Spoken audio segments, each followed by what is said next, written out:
Welcome to History Teller YT, where the echoes of the past come alive and stories of human ambition, conflict, and triumph are revealed in all their depth. Today, we journey into one of the most dramatic and consequential conflicts in ancient history, the Peloponnesian War, a struggle that spanned nearly 3 decades, pitting Athens against Sparta, democracy against military oligarchy, strategy against ambition, and innovation against discipline. From the rise of Athens as a naval powerhouse to the disciplined might of Sparta on land, from the brilliance and chaos of leaders like Pericles and Alcibiades to the patient, calculating genius of Lysander, from plagues that devastated populations to the economic collapse and social upheaval that reshaped entire city-states. This war transformed Greece forever. Every decision, every battle, every moral dilemma, every moment of triumph or despair teaches us about human nature, leadership, and the consequences of ambition. In this 20-part series, we'll take you deep into the strategies, politics, and human stories of the Peloponnesian War. By the end of this journey, you won't just know history, you'll feel it, understand its lessons, and witness the birth and fall of empires through the eyes of those who lived it. So, sit back, subscribe to History Teller YT, and prepare to experience the Peloponnesian War as never before. The roots of the Peloponnesian War stretch far deeper than the first clash of arms in 431 BCE. To understand why Athens and Sparta spiraled into one of the most destructive conflicts of the ancient world, we must first look at the decades before the war, a period shaped by fear, ambition, pride, and a rapidly shifting balance of power. After the Persian Wars, Athens emerged from the ashes with newfound confidence and a powerful navy that had proven itself at Salamis and Mycale. While cities across Greece were still recovering, Athens was already transforming itself into the center of an empire. Under the leadership of men like Themistocles and, later, Pericles, the Athenians expanded the Delian League from a defensive alliance into a system where members paid tribute, followed Athenian laws, and depended heavily on Athenian naval protection. For many smaller states, this shift meant stability and order, but for others, especially Sparta, it represented a dangerous display of unchecked power. Sparta, on the other hand, was a completely different world, built on discipline, military strength, and social control. The Spartans valued stability over expansion. Their society was designed to avoid change, resist foreign influence, and maintain strict order at home, especially over their huge population of enslaved helots. A rising Athens felt like a threat to this delicate balance, not just because of its fleet or wealth, but because of its ideology. For Sparta, the democratic energy of Athens, the debates, the freedom, the cultural flourishing seemed chaotic and dangerous. And for Athens, the rigid oligarchy of Sparta felt old, oppressive, and jealous of Athenian greatness. The clash was not only military, but philosophical, a battle for the future identity of Greece itself. This rivalry intensified with every passing year. Athens rebuilt its walls despite Spartan objections, created stunning temples like the Parthenon with tribute money, and turned the Delian League treasury into its own economic engine. Meanwhile, Sparta grew increasingly suspicious, encouraged by conservative voices who believed Athens aimed to dominate all of Greece. At the same time, smaller conflicts, rebellions, alliances, trade disputes acted like sparks around a powder keg. Even though both sides signed peace treaties, the mistrust never disappeared.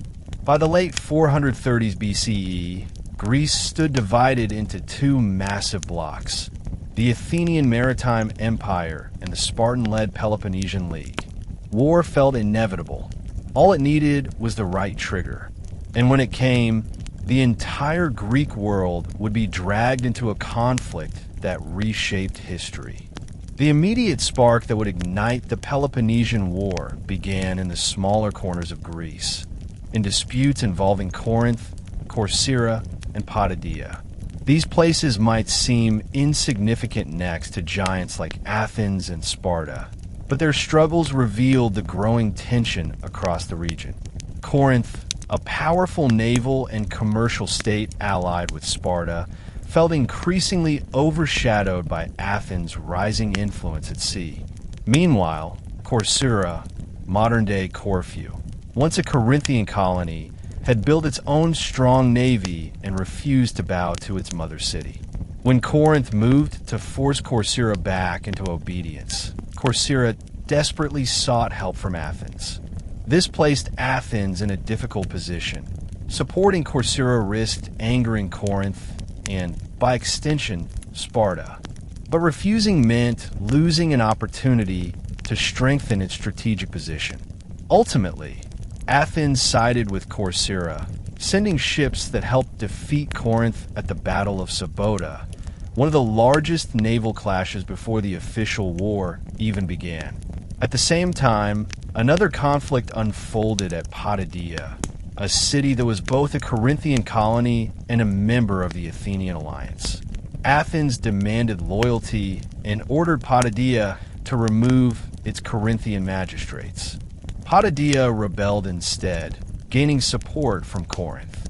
When Athens besieged the city, Corinth appealed to Sparta for action, claiming Athenian aggression had gone too far. This placed immense pressure on the Spartans, who were already debating whether the Athenians had violated the fragile balance of power established after the Persian Wars. Advocates for war argued that Athens' expanding empire would soon swallow Greece unless halted immediately. Peace advocates warned that war with a wealthy naval superpower would be long and costly. But in the end, emotion won over reason. Thucydides, the great historian of the war, famously wrote that the true cause of the conflict was Spartan fear of Athenian growth. And at this stage, that fear was becoming overwhelming. The Athenian empire had become too large, too rich, and too confident to ignore. Sparta's allies were impatient, its own internal pressures rising, and its leadership worried that if they did not act soon, they would lose their status as the leading power of the Greek world. With the clashes around Corinth and Corcyra acting as the final pushes, the Spartan assembly eventually declared that the peace treaty had been broken. They promised to liberate Greece from Athenian domination. War they believed would be short. They were wrong.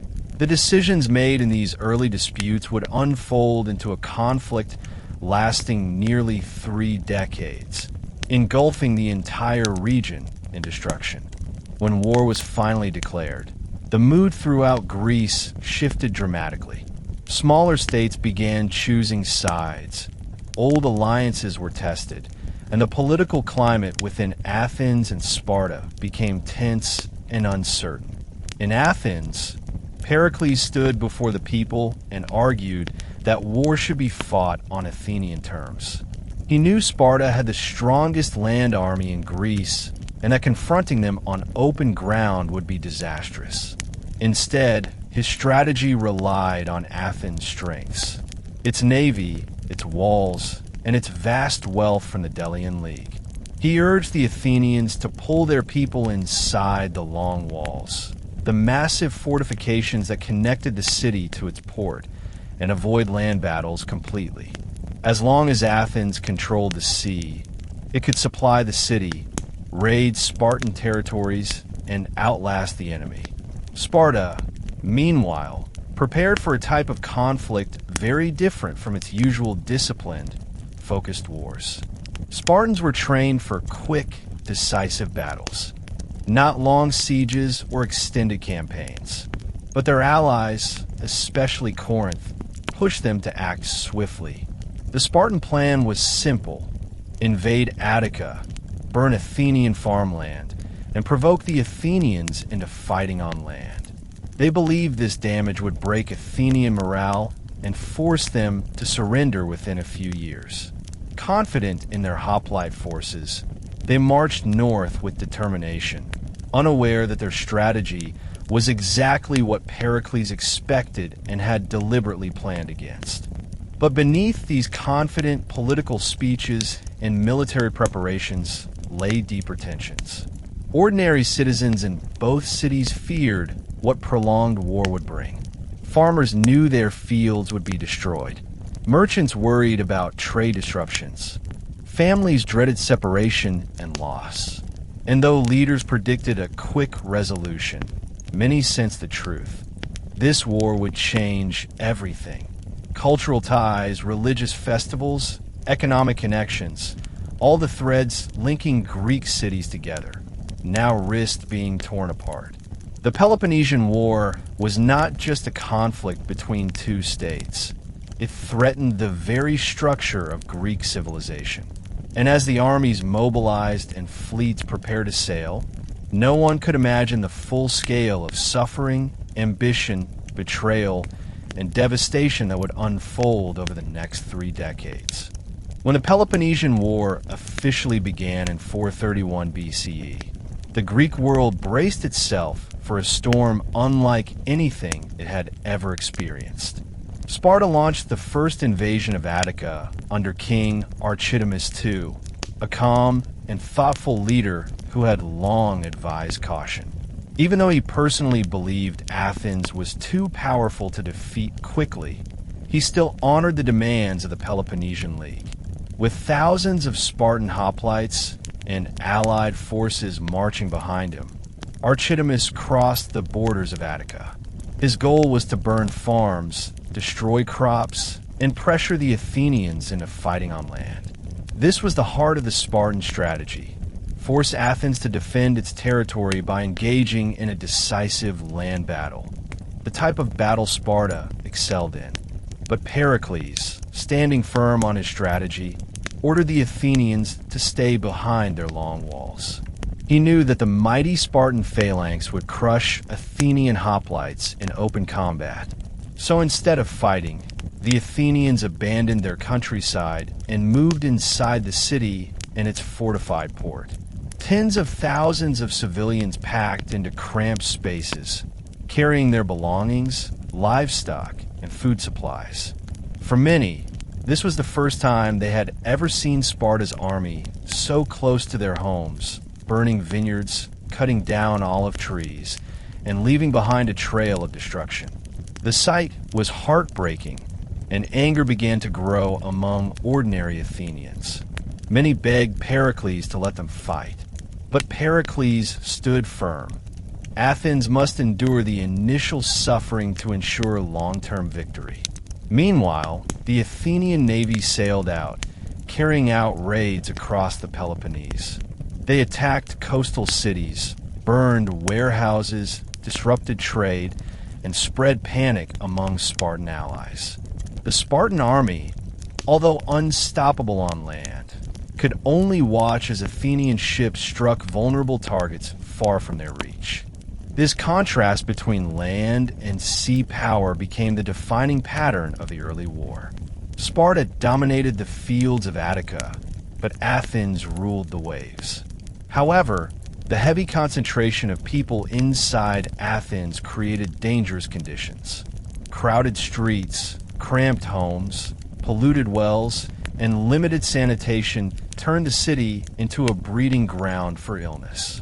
No one could have predicted the scale of what was coming. The war had barely begun, yet the seeds of catastrophe were already growing inside the walls. Despite the chaos, Pericles urged patience. He insisted that the war would become a contest of endurance, one in which Athens, with its fleet and wealth, would ultimately triumph. But as the Spartans marched through Attica year after year, and panic rose within the city, many wondered whether Pericles had underestimated the cost of his own strategy. As the war entered its second year, Athens faced one of the most devastating events in its history, the Plague of Athens. What began as a strange sickness in the overcrowded port of Piraeus quickly spread through the packed neighborhoods of the city. The disease moved rapidly, striking rich and poor alike. Thucydides, who personally caught and survived the illness, described the symptoms in chilling detail: sudden fevers, violent coughing, bleeding, swelling, and unbearable thirst. Victims died in droves. Houses became silent tombs while the streets overflowed with the sick, the dying, and bodies awaiting burial. The city had prepared for war, but not for a disaster of this scale. The psychological impact was just as severe as the physical one. Athens was a city built on law, order, and civic pride, but the plague tore those foundations apart. People stopped obeying laws. Families abandoned their relatives. Religious rituals broke down as priests died and temples filled with corpses. Fear consumed the population, and many believed the plague was a divine punishment for going to war. The gods, it seemed, had abandoned Athens. Meanwhile, the Spartans continued their annual invasions of Attica. But when word reached the Spartan commanders that a deadly disease was ravaging Athens, they quickly retreated, terrified that the illness might spread to their army. This gave Athens temporary relief, but the suffering inside the walls only grew worse. Estimates vary, but historians believe that as many as 1/3 of the Athenian population died, including nearly a third of the soldiers manning the fleet. The loss was unimaginable, shaking the city to its core. Amid the chaos, Pericles tried to steady the people. He delivered speeches urging them to stay united and reminding them of Athens' greatness. But the plague weakened his support, and political opponents began blaming him for their misery. They claimed his strategy brought the people into the walls where the disease spread more easily, and that his empire building had provoked the war in the first place. Eventually, even Pericles himself caught the plague. Although he survived the first attack, he never fully recovered. In 429 BCE, Athens mourned the death of its greatest leader. His loss marked a turning point. Without Pericles' calm, steady guidance, Athens was vulnerable to political chaos, emotional decision-making, and internal rivalry, all of which would shape the next stages of the war. The city had survived the plague, but the scars remained deep. After the death of Pericles, the political landscape of Athens changed dramatically. With the old statesmen gone, new leaders rose to fill the vacuum, many of them far more aggressive and unpredictable than Pericles. Among these figures was Cleon, a fiery, outspoken politician who appealed directly to the frustrations of the ordinary citizens. Cleon pushed for a more offensive, hardline strategy. Instead of simply defending the empire and waiting for Sparta to tire, he urged Athens to strike boldly, crush revolts with force, and make examples of disloyal allies. His rise signaled a shift toward a more emotional and reactionary style of leadership, one driven by anger, ambition, and public pressure. Meanwhile, the war spread to new theaters. Athens launched campaigns in western Greece, Thrace, and even parts of the Peloponnese. One of the most dramatic early battles occurred at Pylos, where an Athenian garrison unexpectedly trapped a group of Spartan hoplites on the island of Sphacteria. The idea that Spartan soldiers, the most elite warriors in Greece, could be surrounded by Athenian forces shocked everyone. Sparta sent envoys to negotiate peace, offering generous terms. But Cleon convinced the Athenian assembly to reject the offer. He claimed he could defeat the Spartans completely, and when the people challenged him, he accepted a command position and went to the battlefield. To everyone's surprise, Cleon succeeded. Working with the skilled general Demosthenes, he forced the Spartans on Sphacteria to surrender. Over 100 Spartan hoplites were taken prisoner, a humiliation no one thought possible. The victory electrified Athens and boosted Cleon's reputation, proving that bold action could yield results. For the first time in the war, it seemed Athens might truly have the upper hand. But the triumph also hardened the conflict. Sparta, embarrassed and desperate to retrieve its captured warriors, became more determined than ever to continue the fight. Yet beneath these dramatic victories and political changes, Athens was still struggling with the long-term consequences of the plague. Its population was smaller, its economy weakened, and its morale unstable. Meanwhile, the war dragged on, consuming resources and exhausting the people of both Athens and Sparta. Although each side won victories and suffered defeats, neither could land the final blow. The early years of the Peloponnesian War revealed a harsh truth. This was not going to be a short conflict. It was evolving into a prolonged, unpredictable struggle, one fueled by fear, pride, and the relentless pursuit of power. And as Athens and Sparta prepared for the next phase, the entire Greek world braced itself for an even darker future. As the war moved deeper into the 420s BCE, both Athens and Sparta began to feel the enormous weight of prolonged conflict. What had begun with confident predictions of a quick victory had now become an exhausting struggle with no clear end. The early Spartan invasions and Athenian naval raids had turned into predictable routines, neither side able to force the other into surrender. The Greek world watched with growing concern as two great powers drained their strength year after year.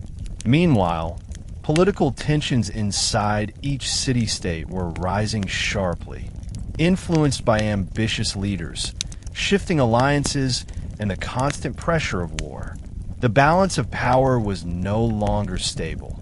It was beginning to tilt unpredictably in different directions.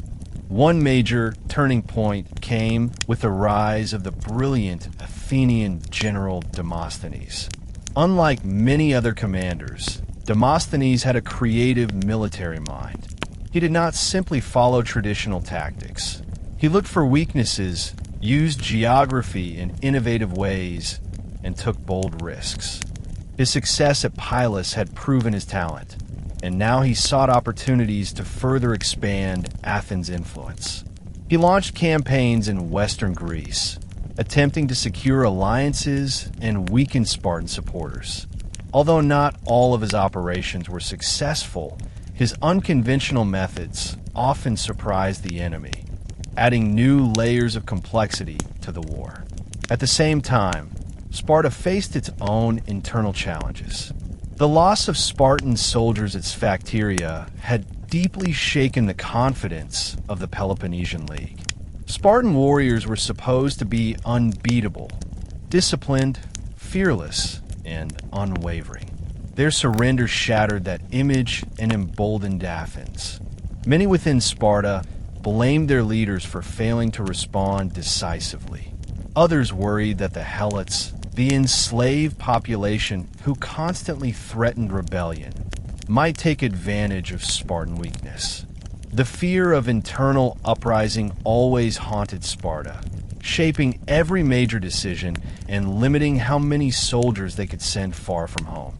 Yet despite these setbacks, Sparta was not out of the fight. The Spartan diplomatic network worked tirelessly across Greece, seeking allies and encouraging revolts within the Athenian Empire. Corinth, Megara, and other Peloponnesian allies pushed Sparta to keep fighting and avoid any compromise that might strengthen Athenian dominance. Meanwhile, Persia, though not yet directly involved, observed the unfolding war with interest, knowing that a weakened Greece would benefit Persian ambitions. The war was no longer a simple rivalry between two city-states. It was becoming a sprawling geopolitical struggle involving many regions, interests, and ambitions. Inside Athens, the loss of Pericles continued to influence political life. Leaders like Cleon rose to prominence by exploiting public emotions, stirring anger towards Sparta and absolute loyalty to the Athenian Empire. The democratic system, while powerful, often reacted dramatically to events, swinging between extreme decisions depending on who controlled the assembly. This instability made Athens bold but also unpredictable. While Sparta relied on strict discipline and tradition, Athens relied on the energy of its citizens, a strength that could quickly turn into chaos if not guided properly. As the decade unfolded, these contrasting systems pushed the war in new directions, reshaping strategies and exposing vulnerabilities that would affect the next major phase of the conflict. One of the most dramatic chapters of the war unfolded when Athens and Sparta engaged in a series of confrontations that transformed the strategic landscape. After the victory at Pylos, Athens held valuable Spartan prisoners, giving them leverage they had never possessed before. For years, Sparta had demanded their release, offering multiple peace proposals, but the Athenian assembly, influenced by Cleon and emboldened by recent successes, rejected them. This refusal deepened Spartan desperation and pushed them toward more aggressive actions. The Spartans needed a new leader, someone skilled, determined, and diplomatic enough to rebuild their position. That leader emerged in the form of Brasidas, one of the most remarkable commanders of the war. Brasidas was not a typical Spartan. He was courageous and disciplined, but he also possessed rare qualities: charm, persuasive speech, and the ability to build alliances. Where most Spartans relied solely on strength, Brasidas used diplomacy. His most ambitious campaign took place in Thrace, far to the north, where he convinced several Athenian subject cities to revolt.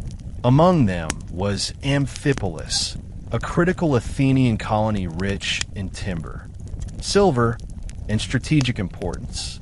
The loss of Amphipolis stunned Athens. It was not only a blow to the empire's resources, but also a humiliation, showing that even distant, loyal cities could be turned against them.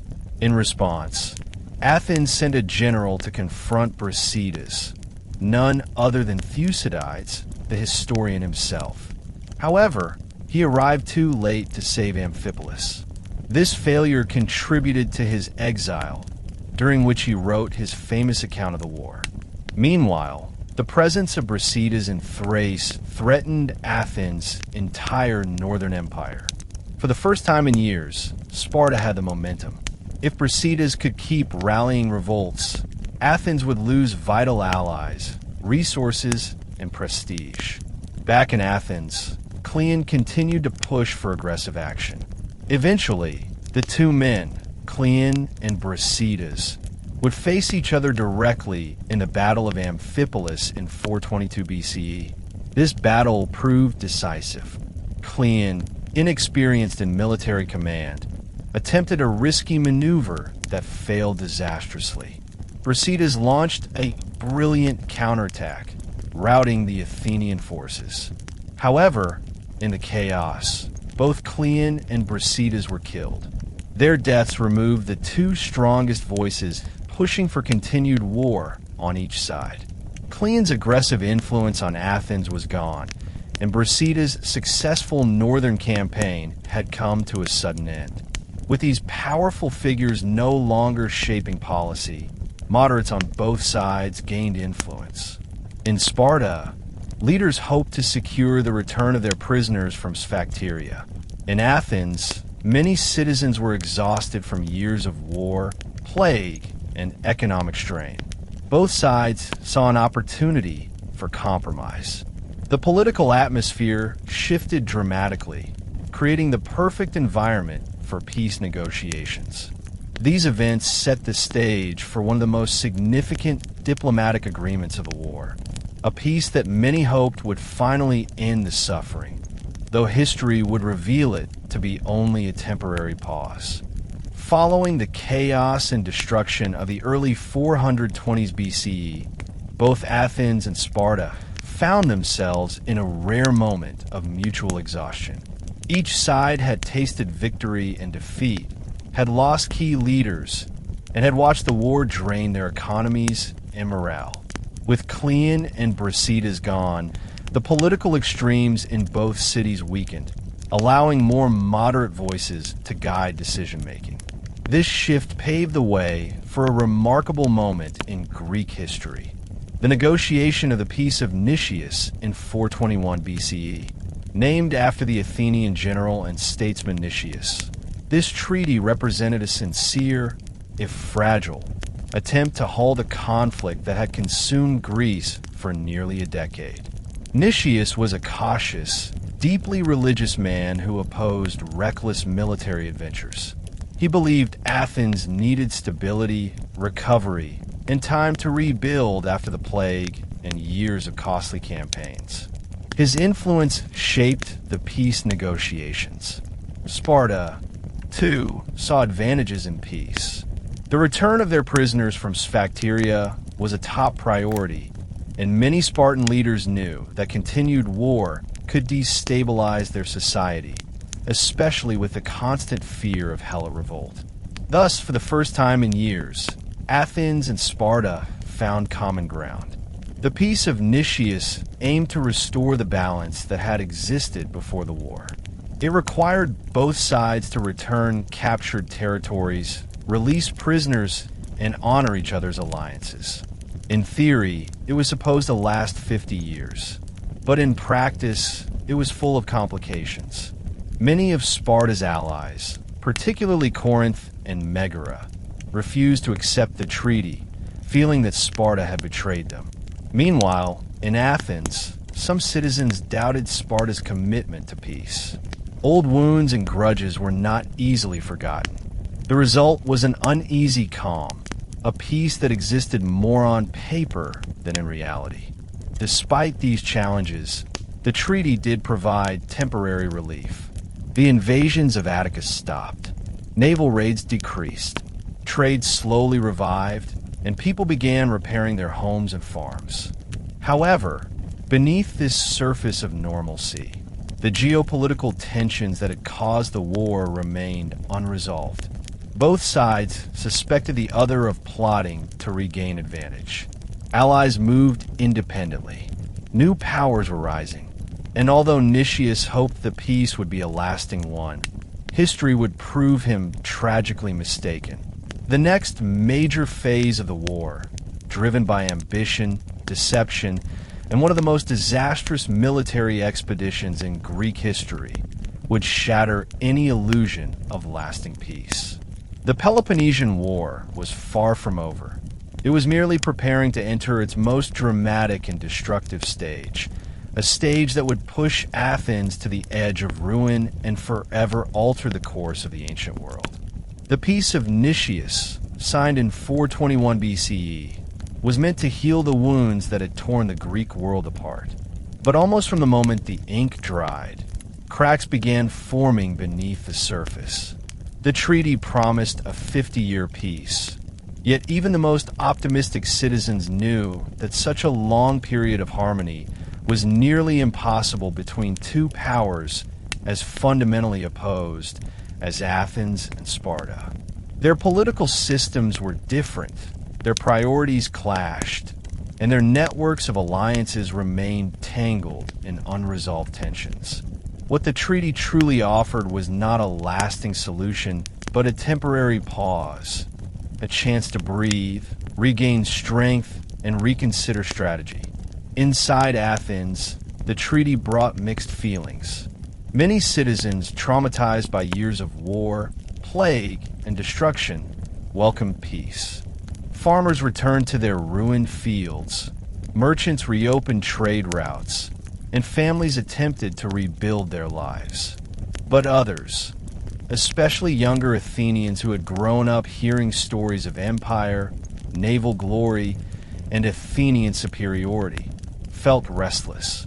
They believed Athens had not truly won or lost. The war had simply paused.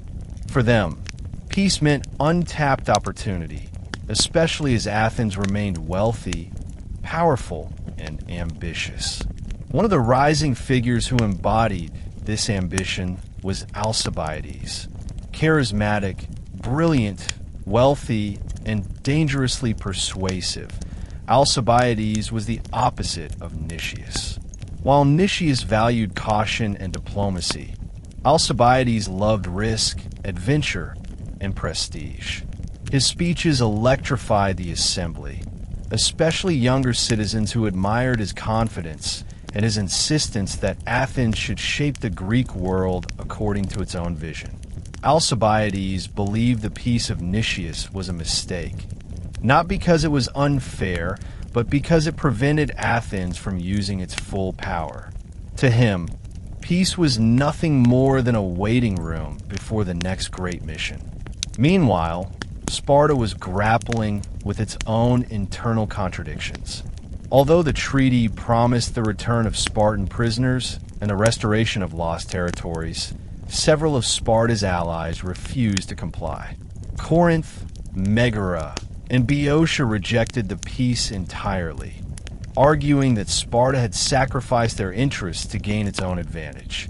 This division weakened Spartan authority, raising doubts about whether the Peloponnesian League could hold together. Some Spartans worried that Athens might exploit their internal discord, while others believed they should seek new alliances to strengthen their position. Amid these uncertainties, smaller Greek states continued to stir trouble. The city of Argos, an old rival of Sparta, saw an opportunity to challenge Spartan power while the peace was still fragile. Argos sought neutrality and independence during the war, but now, sensing weakness, it began forming alliances against Sparta. Athens, driven by Alcibiades' influence, soon aligned itself with Argos, reshaping the political landscape. Instead of stabilizing Greece, the Peace of Nicias had created a web of unstable partnerships, hidden resentments, and new ambitions. The stage was set for a new series of conflicts. Not full-scale war yet, but dangerous maneuvering that could erupt into open fighting at any moment. What neither Athens nor Sparta truly understood during these years of peace was that both sides were being slowly pushed toward an even larger confrontation. The cold tension between them had not disappeared. It had simply shifted. And just beyond the horizon, an opportunity was emerging that would tempt Athens into making one of the most catastrophic decisions in its entire history. A decision that would transform the fragile peace into unstoppable chaos. To fully understand how the peace of Nicias unraveled, we must look closely at the political turbulence that engulfed Athens during this uneasy period. While Nicias struggled to maintain the balance he had worked so hard to create, Alcibiades steadily gained influence, using charm and manipulation to reshape public opinion. He was a master of timing, appearing modest when needed, bold when it benefited him, and always ready to shift blame onto others. He cultivated relationships with wealthy elites, foreign envoys, and the younger generation of Athenians eager for new adventures. Soon, Alcibiades positioned himself as the face of a more aggressive, forward-looking Athens. His biggest political triumph came when he orchestrated an alliance between Athens, Argos, Mantinea, and Elis, a coalition that challenged Sparta's dominance in the Peloponnese. This alliance symbolized a direct rejection of the peace Sparta had tried to maintain. Even though Athens was technically still under the peace of Nicias, Alcibiades had effectively dragged it into a new geopolitical struggle. Sparta, sensing the threat, sought to reassert its authority. This rising tension culminated in the Battle of Mantinea in 418 BCE, one of the largest land battles of the entire war. At Mantinea, Sparta faced a coalition of enemies that threatened its very survival. If the Spartan phalanx failed, their entire political system, built on dominance and fear, might collapse. But in one of the most dramatic reversals of fortune, the Spartans emerged victorious. Their victory restored their reputation, strengthened their influence, and weakened the anti-Spartan alliance. Alcibiades' grand vision suffered a major setback. Athens found itself politically embarrassed, diplomatically isolated, and internally divided. Nicias, who had warned against such bold maneuvers, regained some credibility, but he was still blamed for being too cautious, too passive, and too unwilling to take risks that might benefit Athens. The city was split between the caution of Nicias and the ambition of Alcibiades. Neither man could fully control the political system, and the constant back-and-forth decisions in the assembly created instability. Meanwhile, economic pressure, military expenses, and regional tensions continued to rise. During this period, a new opportunity began to grow in the imagination of Athens, the wealthy island of Sicily. Positioned at the crossroads of Mediterranean trade, Sicily was rich with grain, timber, and strategic harbors. The city of Syracuse, the dominant power on the island, had strong ties to Sparta and influence across the Western Greek world. Some Athenians believed that controlling Sicily would give them access to vast new resources, secure their grain supply, and allow them to expand the empire far beyond the Aegean. Others believed that conquering Syracuse would strike a significant blow against Sparta's ally network. Alcibiades saw Sicily as the perfect opportunity to restore Athenian glory and secure his own legacy. He knew that a bold, spectacular expedition could unite Athens under his leadership. Nicias, however, warned that Sicily was too far away, too risky, and too resource-draining. But Nicias' cautious arguments struggled to compete with Alcibiades' passionate speeches about expanding the empire and dominating the Western Mediterranean. Slowly, public opinion began shifting. The people were swept up in visions of wealth, triumph, and imperial destiny. What Athens did not yet realize was that their excitement was blinding them to reality. Sicily was not a small side mission. It was a massive undertaking that would stretch their military far beyond its limits. And Syracuse was not a weak state waiting to be conquered. It was a formidable power with strong defenses, capable leaders, and deep connections. As Athens moved closer to approving the Sicilian expedition, it drifted away from the fragile peace and toward the deadliest gamble in its history. The decision to launch the Sicilian expedition in 415 BCE represents one of the most pivotal moments in the history of Athens. A moment where ambition overwhelmed caution, enthusiasm overshadowed strategy, and political rivalry pushed an entire empire toward disaster. To understand how this decision came to pass, we must examine the emotional atmosphere inside the Athenian assembly during the debates that shaped the vote. The citizens, restless after years of unstable peace, wanted a mission that would restore their sense of power and purpose. Sicily, with its vast wealth and strategic potential, seemed like the perfect target. Alcibiades delivered passionate speeches painting Sicily as an opportunity too great to ignore. He claimed that Athens, with its unparalleled navy, could conquer the island, establish new colonies, weaken Syracuse, and dominate the Western Mediterranean. His arguments appealed to Athenian pride, the belief that Athens was destined to lead, to expand, and to define the Greek world. He promised that victory in Sicily would secure Athens' future for generations. The younger Athenians cheered him, seeing in Alcibiades a leader who embodied their bold spirit.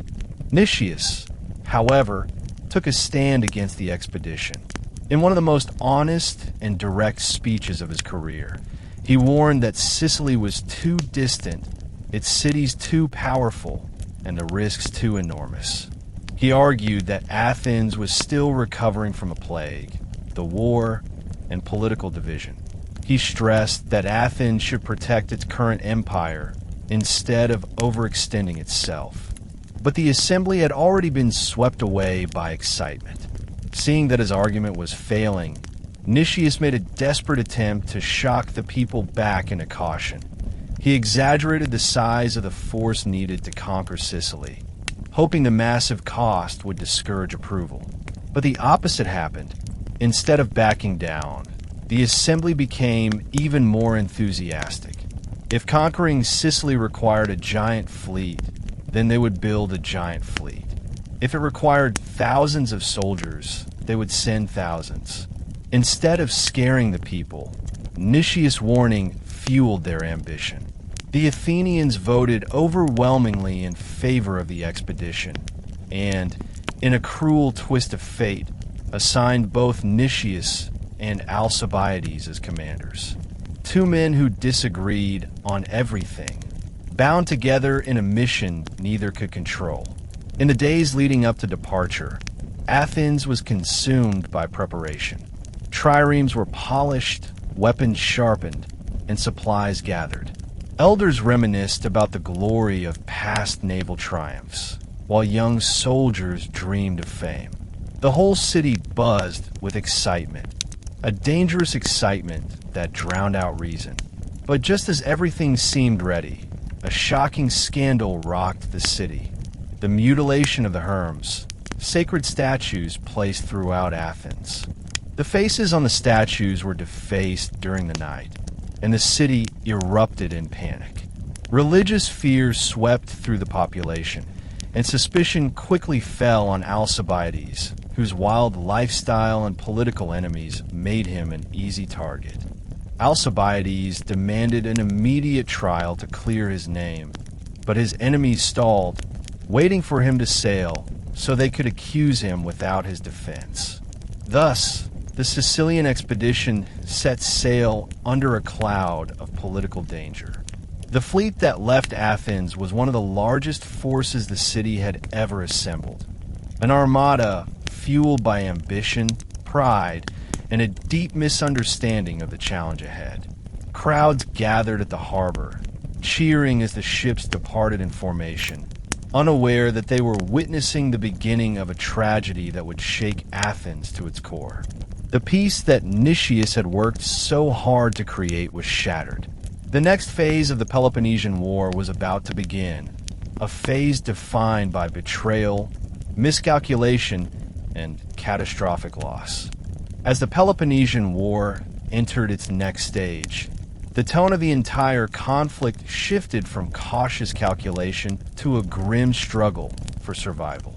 Athens, already battered by the megaton shock of the plague and the loss of Pericles, found itself scrambling to maintain control over its empire. The ordinary Athenian citizen, who only a few years earlier believed in the overwhelming superiority of their navy and democratic system, now lived daily under the shadow of fear. With Spartan forces ravaging the countryside year after year, thousands of refugees crowded inside the long walls, creating a pressure cooker environment that pushed Athens to the breaking point. Inside the city, the Democratic Assembly became more volatile than ever. Charismatic speakers and ambitious generals now dominated the political scene, promising bold strategies that shifted week to week. Some argued for total retaliation against Sparta's allies, encouraging ruthless suppression of any rebellion.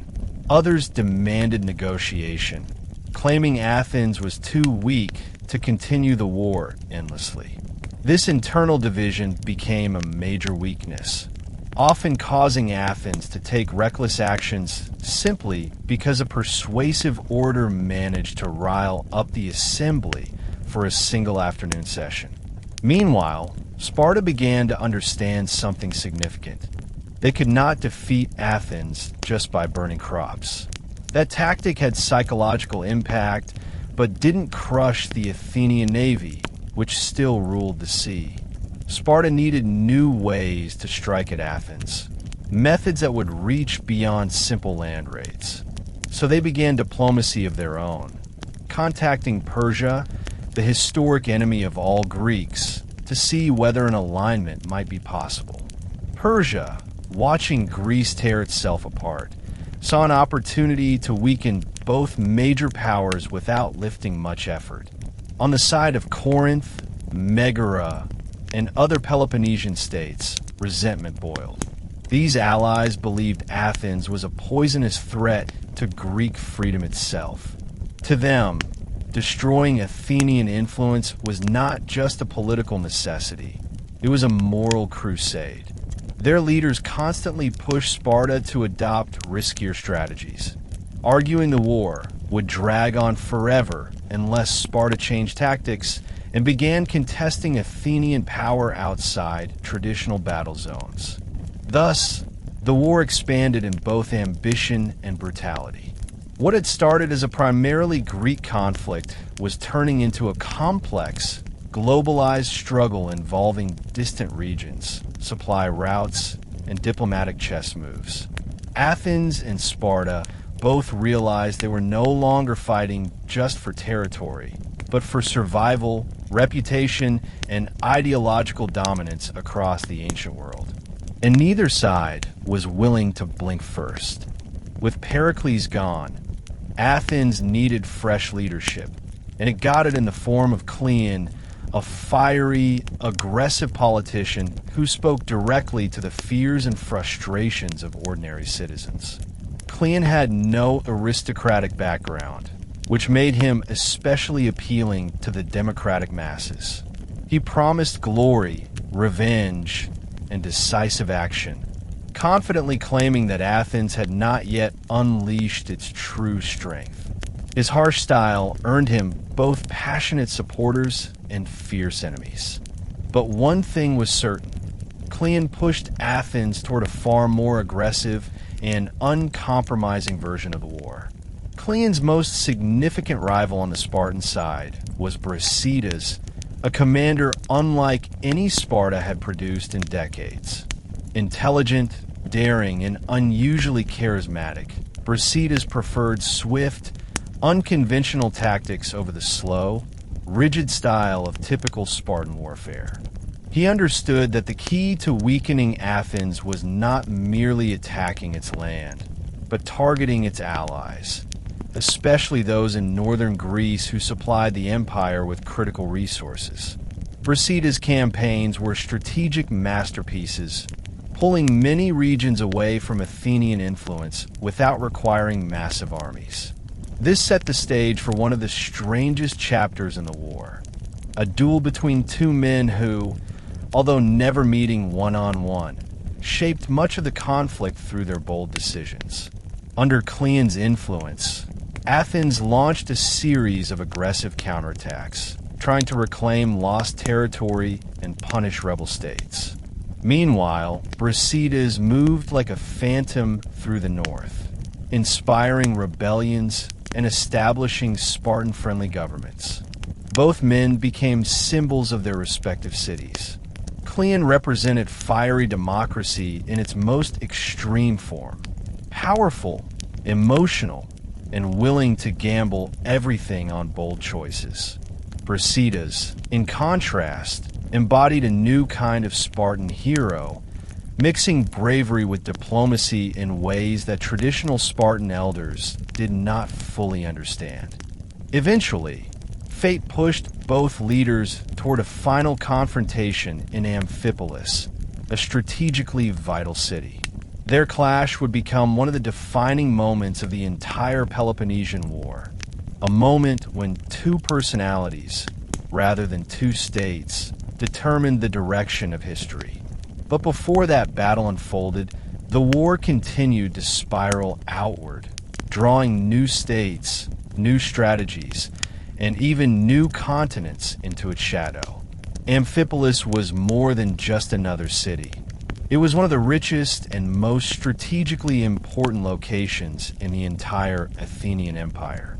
Situated near the Strymon River with access to valuable silver mines, timber, and shipping routes, Amphipolis was essential for maintaining Athenian financial strength. Losing it would be a devastating blow. Brasidas knew this, and so did the Athenian leadership. This made the northern theater of war a pressure point that neither side could afford to ignore. When Brasidas arrived in the region, he immediately started building alliances with local populations by promising them freedom from Athenian rule. Unlike many Spartan commanders, Brasidas knew how to use words as effectively as weapons. His diplomacy was so effective that several cities opened their gates to him without resistance. This terrified Athens because it proved that their empire could collapse from within if someone charismatic enough encouraged rebellion. In response, Athens sent forces to the region, but internal politics slowed them down. The assembly argued for weeks about who should lead the counterattack, what the strategy should be, and how much money to invest. This delay allowed Brasidas to solidify his power, making Amphipolis the center of his northern campaign.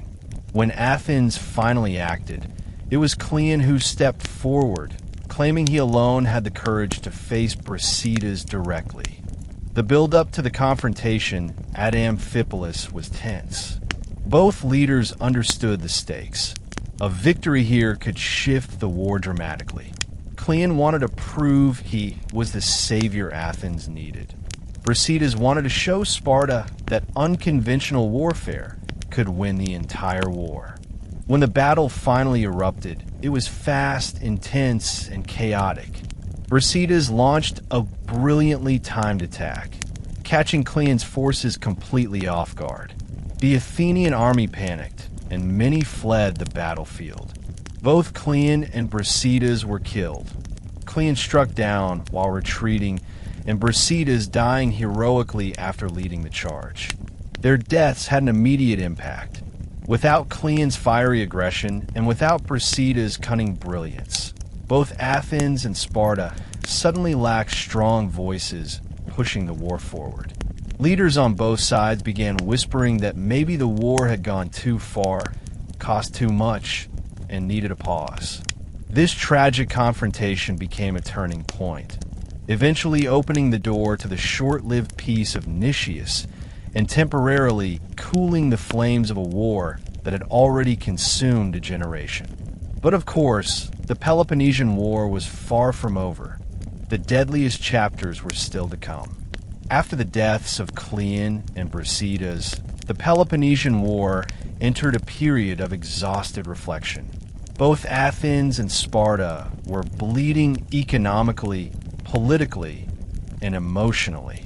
The war had dragged on far longer than anyone expected, and despite heroic speeches and public pride, people on both sides began to whisper the same question: how much more suffering can we endure? These whispers gradually grew into a demand for peace, and into this environment stepped Nicias, a cautious and deeply conservative Athenian general, respected for his calm judgment and dislike of reckless adventures. Nicias had long believed the war was a catastrophic mistake. He argued that Athens was slowly weakening its own empire through endless overseas campaigns and internal political conflicts. With Cleon gone, Nicias gained enough influence to push for negotiations, despite resistance from more aggressive factions. On the Spartan side, the loss of Brasidas created a similar opening for moderate voices. Many Spartan aristocrats feared that if the war continued, Sparta's rigid system could collapse under the pressure of economic shortages and constant military mobilization. The resulting treaty became known as the Peace of Nicias, signed in 421 BCE. On paper, it was supposed to last 50 years. Both sides agreed to return captured territories, release prisoners, and respect each other's alliances. But while the treaty looked strong on the surface, it was deeply flawed underneath. Many allied states refused to accept the terms. Corinth, Megara, and Boeotia believed Sparta had betrayed their sacrifices signing peace without securing their interests. Similarly, several subject states of Athens were furious that Athens intended to remain in control even after promising peace.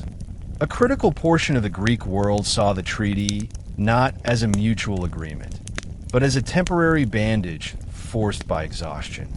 The biggest crack was the complete lack of trust between Athens and Sparta.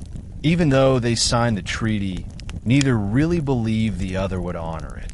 Both sides quietly kept their armies ready, maintained alliances, and prepared in case the peace collapsed.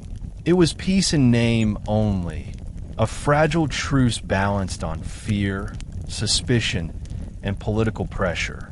Inside Athens, life improved temporarily. The farms outside the city could be worked again, the markets reopened more freely, and people began to rebuild after years spent trapped behind the long walls.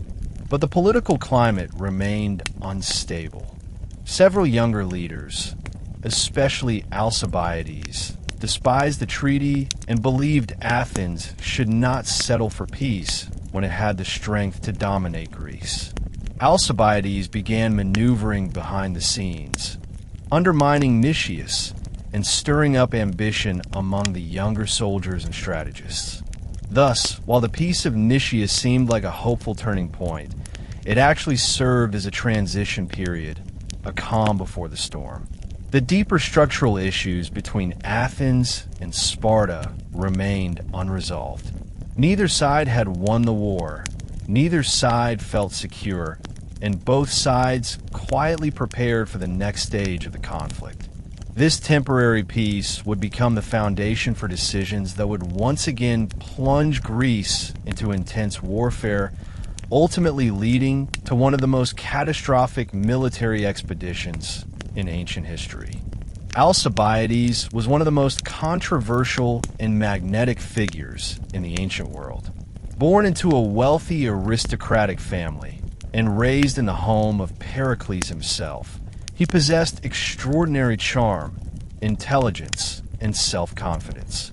Athenians were drawn to him not because he was wise or cautious, but because he embodied the bold, daring energy that many citizens believed defined Athens at its core. He was the exact opposite of Nicias.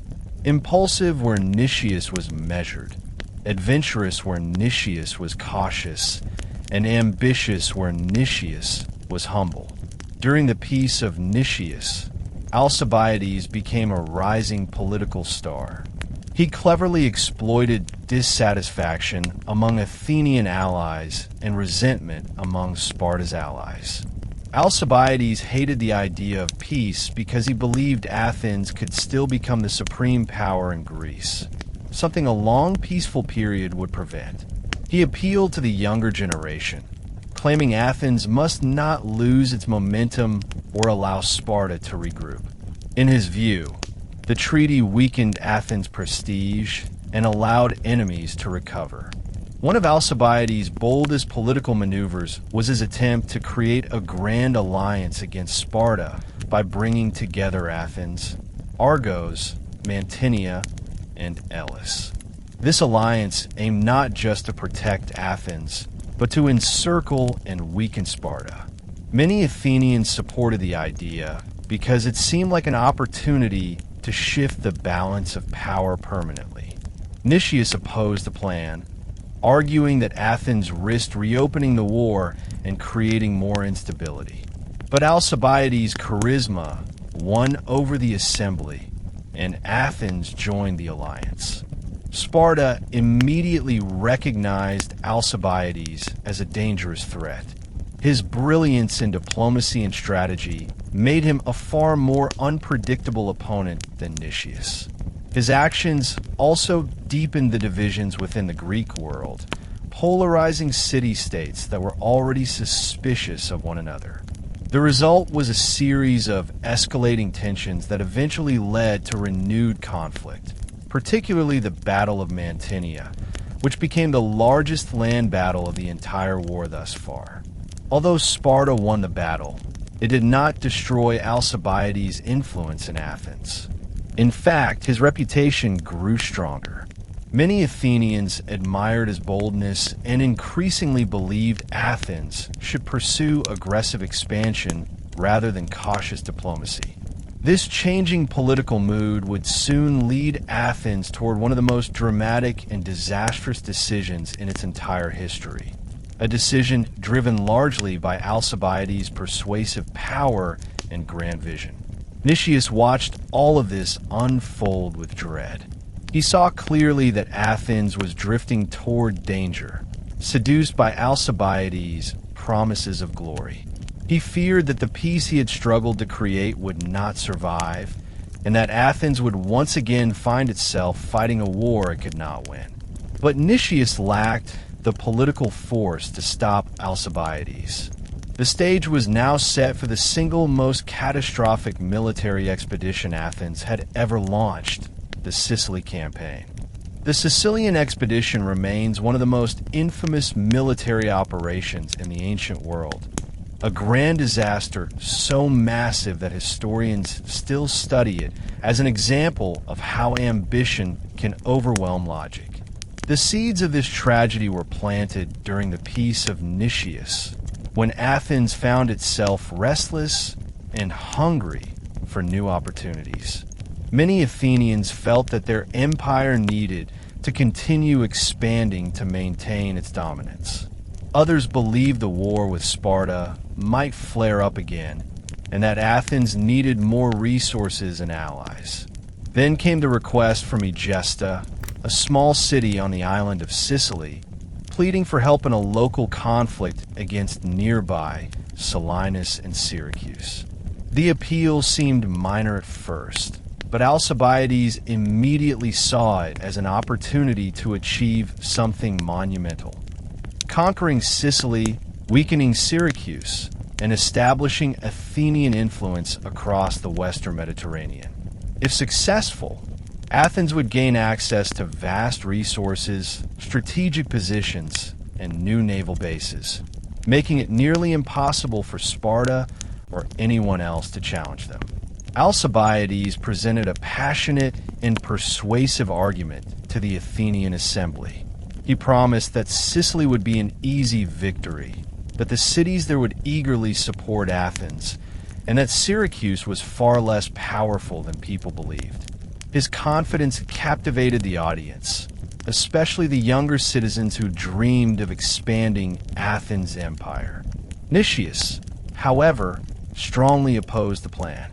He warned that Sicily was too far away, too large, and too unpredictable. He argued that Athens was still recovering from years of war and should not risk everything on an uncertain expedition. In a desperate attempt to stop the vote, Nicias exaggerated the scale of the force that would be required, hoping the enormous cost would frighten the assembly. Instead, his tactic backfired completely. The Athenians grew even more excited. If the mission required such a massive fleet, then surely it must bring enormous rewards. The assembly voted overwhelmingly for the expedition, and to Nicias' horror, they appointed him along with Alcibiades and Lamachus as commanders. The political tension continued even after the decision. Just before the fleet departed, a religious scandal erupted in Athens involving the mutilation of sacred statues. Alcibiades was accused of involvement, likely due to political enemies who hoped to remove him. He demanded an immediate trial to clear his name, but the assembly refused, insisting he sail first and return later for judgment. It was a fatal mistake. Once the fleet arrived in Sicily, Athens recalled Alcibiades to stand trial, but instead of returning, he defected to Sparta, revealing Athenian plans and strategies. This betrayal crippled the expedition before it even truly began. Nicias and Lamachus were left without Alcibiades' energy and strategic insight, forced to command a mission neither fully understood nor supported. The enormous fleet, the most expensive and ambitious in Athenian history, sailed across the Mediterranean with confidence. unaware that they were marching straight into disaster. The Sicilian expedition would not only become the turning point of the Peloponnesian War, but one of the greatest military failures ever recorded. And Athens was about to learn a painfully expensive lesson. Ambition without unity, wisdom, and stability can destroy even the mightiest empire. The Sicilian expedition began with one of the most spectacular military departures in ancient history. Athens had poured an enormous portion of its wealth, manpower, and naval strength into this mission. Almost every able-bodied citizen had a relative, friend, or neighbor on board. The fleet consisted of over 100 triremes, dozens of supply ships, thousands of sailors, and a large infantry force. The harbor of Piraeus was filled with cheers, prayers, sacrifices, and patriotic pride as Athenians watched their greatest fleet sail into the horizon. To them, this was not merely a military venture. It was the destiny of Athens, a chance to reshape the Mediterranean world and secure eternal dominance. But beneath this celebration, there were seeds of doubt. Nicias, one of the commanders, still believed the expedition was a catastrophic mistake. He repeatedly warned that Athens had overestimated its strength and underestimated the challenges ahead. Sicily was not a land of weak, divided cities. It was a massive island with powerful city-states, abundant resources, and strong political alliances. Syracuse, the largest of these cities, was nearly equal in strength to Athens. Yet the Athenian assembly, intoxicated by grand promises and charismatic speeches, had convinced themselves that victory would be swift. Once the fleet reached Sicily, the harsh reality began to reveal itself. The local cities were not nearly as supportive as Alcibiades had claimed. Some were neutral, others were suspicious, and many remained loyal to Syracuse. The Athenians quickly realized that the political landscape was far more complicated than expected.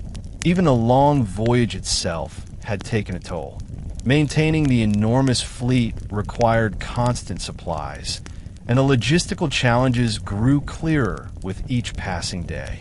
To make matters worse, the leadership structure of the expedition was unstable, with Alcibiades recalled to stand trial, and eventually defecting to Sparta. Athens had lost its most charismatic and daring strategist. Nicias, though respected, was far too cautious for a mission requiring bold, rapid decisions. Lamachus, the third commander, was brave and experienced, but lacked political support. This awkward balance created endless delays, arguments, and conflicting strategies. Instead of striking quickly, as many advisors recommended, the Athenian forces spent weeks debating their next move. During this period of hesitation, Syracuse began to strengthen its defenses. The city's leaders initially panicked when the Athenian fleet arrived, but when they saw the indecision of their enemies, confidence returned. They called upon allies, fortified their walls, trained their soldiers, and prepared for a long, difficult conflict. The Sicilian Greeks had no intention of letting Athens dominate them. As the days turned into months, the Athenian soldiers began to sense that something was wrong. What was supposed to be a quick, triumphant conquest was instead turning into a drawn-out, uncertain campaign with no clear direction. Supplies had to be constantly imported from Athens and allied territories, taking time and money. The soldiers grew restless, the commanders grew frustrated, and morale subtly began to wither. Yet at this stage, the Athenians still held a massive advantage. Their fleet remained untouched, their troops were strong, and their reputation still intimidated their opponents. The disaster had not yet fully revealed itself, but the foundation for that disaster had already been laid. The grand hopes with which the expedition had begun were slowly being swallowed by hesitation, mismanagement, and the heavy weight of reality. The Athenians did not yet know it, but their greatest military effort was on the verge of becoming their most devastating failure. While the Athenians struggled with leadership disputes and flawed expectations, the Syracusans found their own unexpected hero in Hermocrates, a gifted statesman and military thinker whose voice became essential during the crisis. Hermocrates had long warned that Athens would attempt to expand into Sicily. Many Syracusans had ignored him, claiming Athens had no reason to attack. But when the enormous Athenian fleet appeared on their shores, Hermocrates' credibility soared instantly. Hermocrates urged Syracuse to avoid panic and instead use strategy and political unity to confront the danger. He understood something many of his peers did not. Athens was vulnerable, not because it was weak, but because it was overconfident and far from home. The longer Syracuse could delay the conflict, the more strain would be placed on the Athenian supply system. Hermocrates recognized that the Athenians were in a race against time. If Syracuse could survive the initial assault, Athens would eventually exhaust its resources and manpower. One of Hermocrates' first actions was to call for a pan-Sicilian alliance. He traveled to neighboring Greek cities on the island and convinced many of them that the Athenians posed a direct threat to their independence. Even cities that had previously feuded with Syracuse began to cooperate. The unity Hermocrates created was not perfect, but it significantly strengthened Syracuse's position. Suddenly, Athens was not facing a single enemy city, but a network of Sicilian states unwilling to submit. At the same time, Syracuse began to improve its military infrastructure. Engineers expanded the city's defensive walls, constructing new lines of fortification that would make an Athenian siege far more difficult. Soldiers trained daily, cavalry forces multiplied, and the city invested heavily in building and repairing warships. The Syracusan navy, once considered inferior to Athens, slowly began to develop into a formidable force. Hermocrates also made a critical decision. He requested aid from Sparta. He argued that if Athens conquered Sicily, Sparta would eventually face an unstoppable empire. The Spartan leadership listened carefully, and thanks to Alcibiades, now in exile in Sparta, it became clear that helping Syracuse was in Sparta's interest. Alcibiades, furious at Athens for accusing him and desperate to take revenge, advised the Spartans to send one of their best generals to Sicily. This man was Gylippus, a commander whose arrival would dramatically shift the balance of power. While the Athenians hesitated, Syracuse acted with increasing coherence and purpose. The city that Athens expected to intimidate had transformed into a confident and determined opponent. The combination of Hermocrates' diplomacy, Gylippus' eventual arrival, and the growing unity among Sicilian cities meant that Athens was slowly losing its advantage. The situation was far more dangerous than the Athenians realized. They believed they were fighting an isolated city-state. Instead, they were fighting an entire island united in resistance, backed by Sparta's military expertise. The seeds of disaster had now begun to sprout, and what came next would push the Athenian expedition toward the edge of collapse.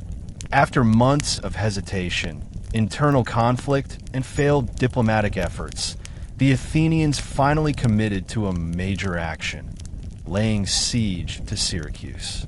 On paper, this strategy made sense. If Athens could cut the city off from supplies and reinforcements, Syracuse would eventually surrender.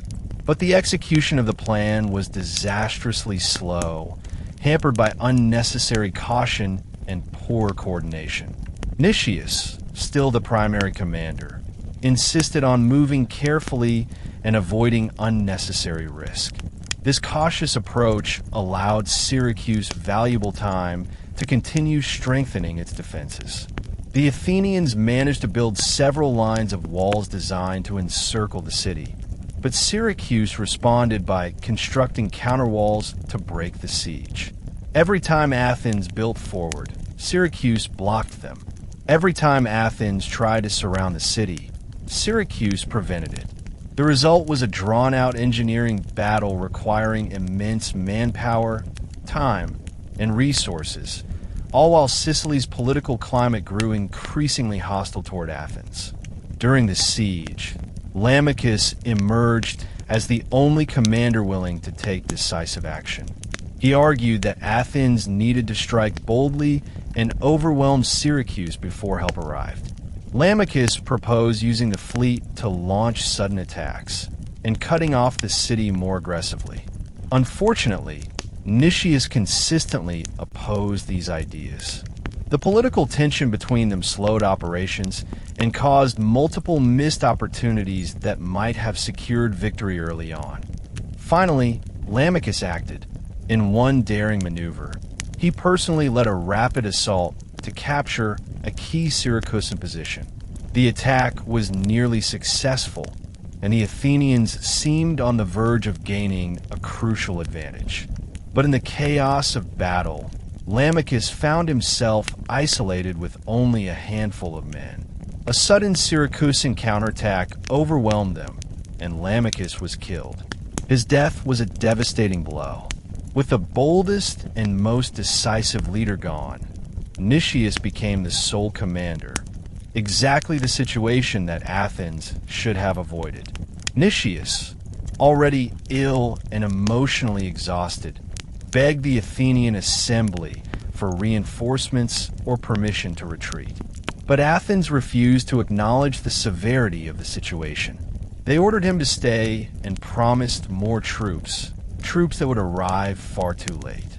Meanwhile, Syracuse, emboldened by Lamachus' death and the arrival of Gylippus, launched more aggressive counterattacks. The balance of the war had shifted decisively. At this stage, the disaster was beginning to take shape clearly. The Athenians were trapped in a long, expensive siege with poor leadership, dwindling morale, and growing enemy strength. They had committed their greatest fleet and thousands of soldiers to a battle they did not understand, in a land far from home, with no clear exit strategy. The siege of Syracuse, born out of ambition and political manipulation, was rapidly becoming the greatest mistake in Athenian history. And the worst was still yet to come.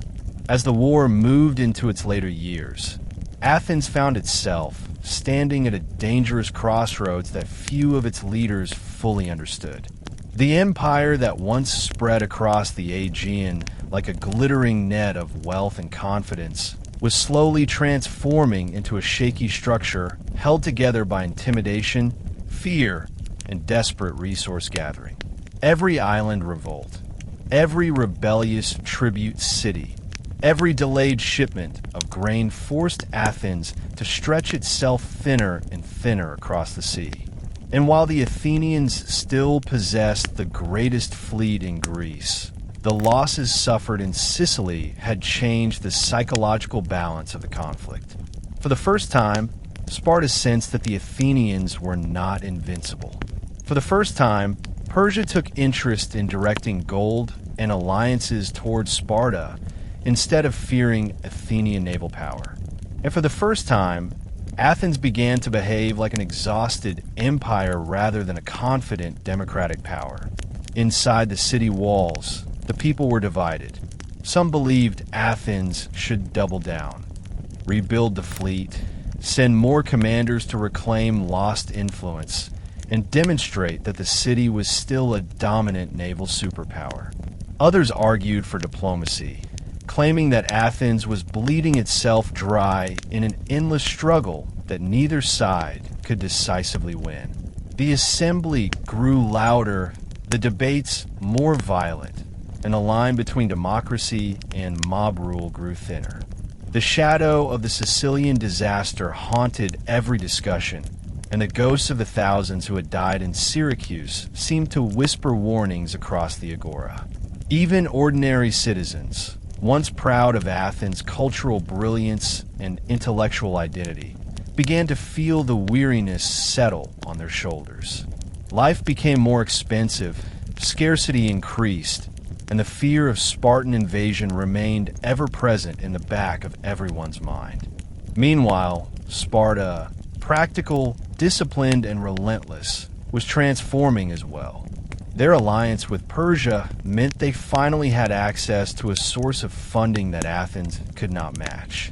This allowed them to hire skilled sailors, bolster their fleet, and pay their soldiers for longer campaigns. The traditional model of short Spartan wars shifted into prolonged military operations, giving the Spartans a new kind of strategic power. And as the Spartans grew more confident at sea, they adopted new tactics, striking Athenian trade lines and weakening the lifeline that brought grain from the Black Sea into Attica. Every interception, every burned supply ship, every captured merchant vessel was a slow tightening of the noose around Athens. Even though no single blow was enough to collapse the city, the accumulation of losses began to erode both morale and resources.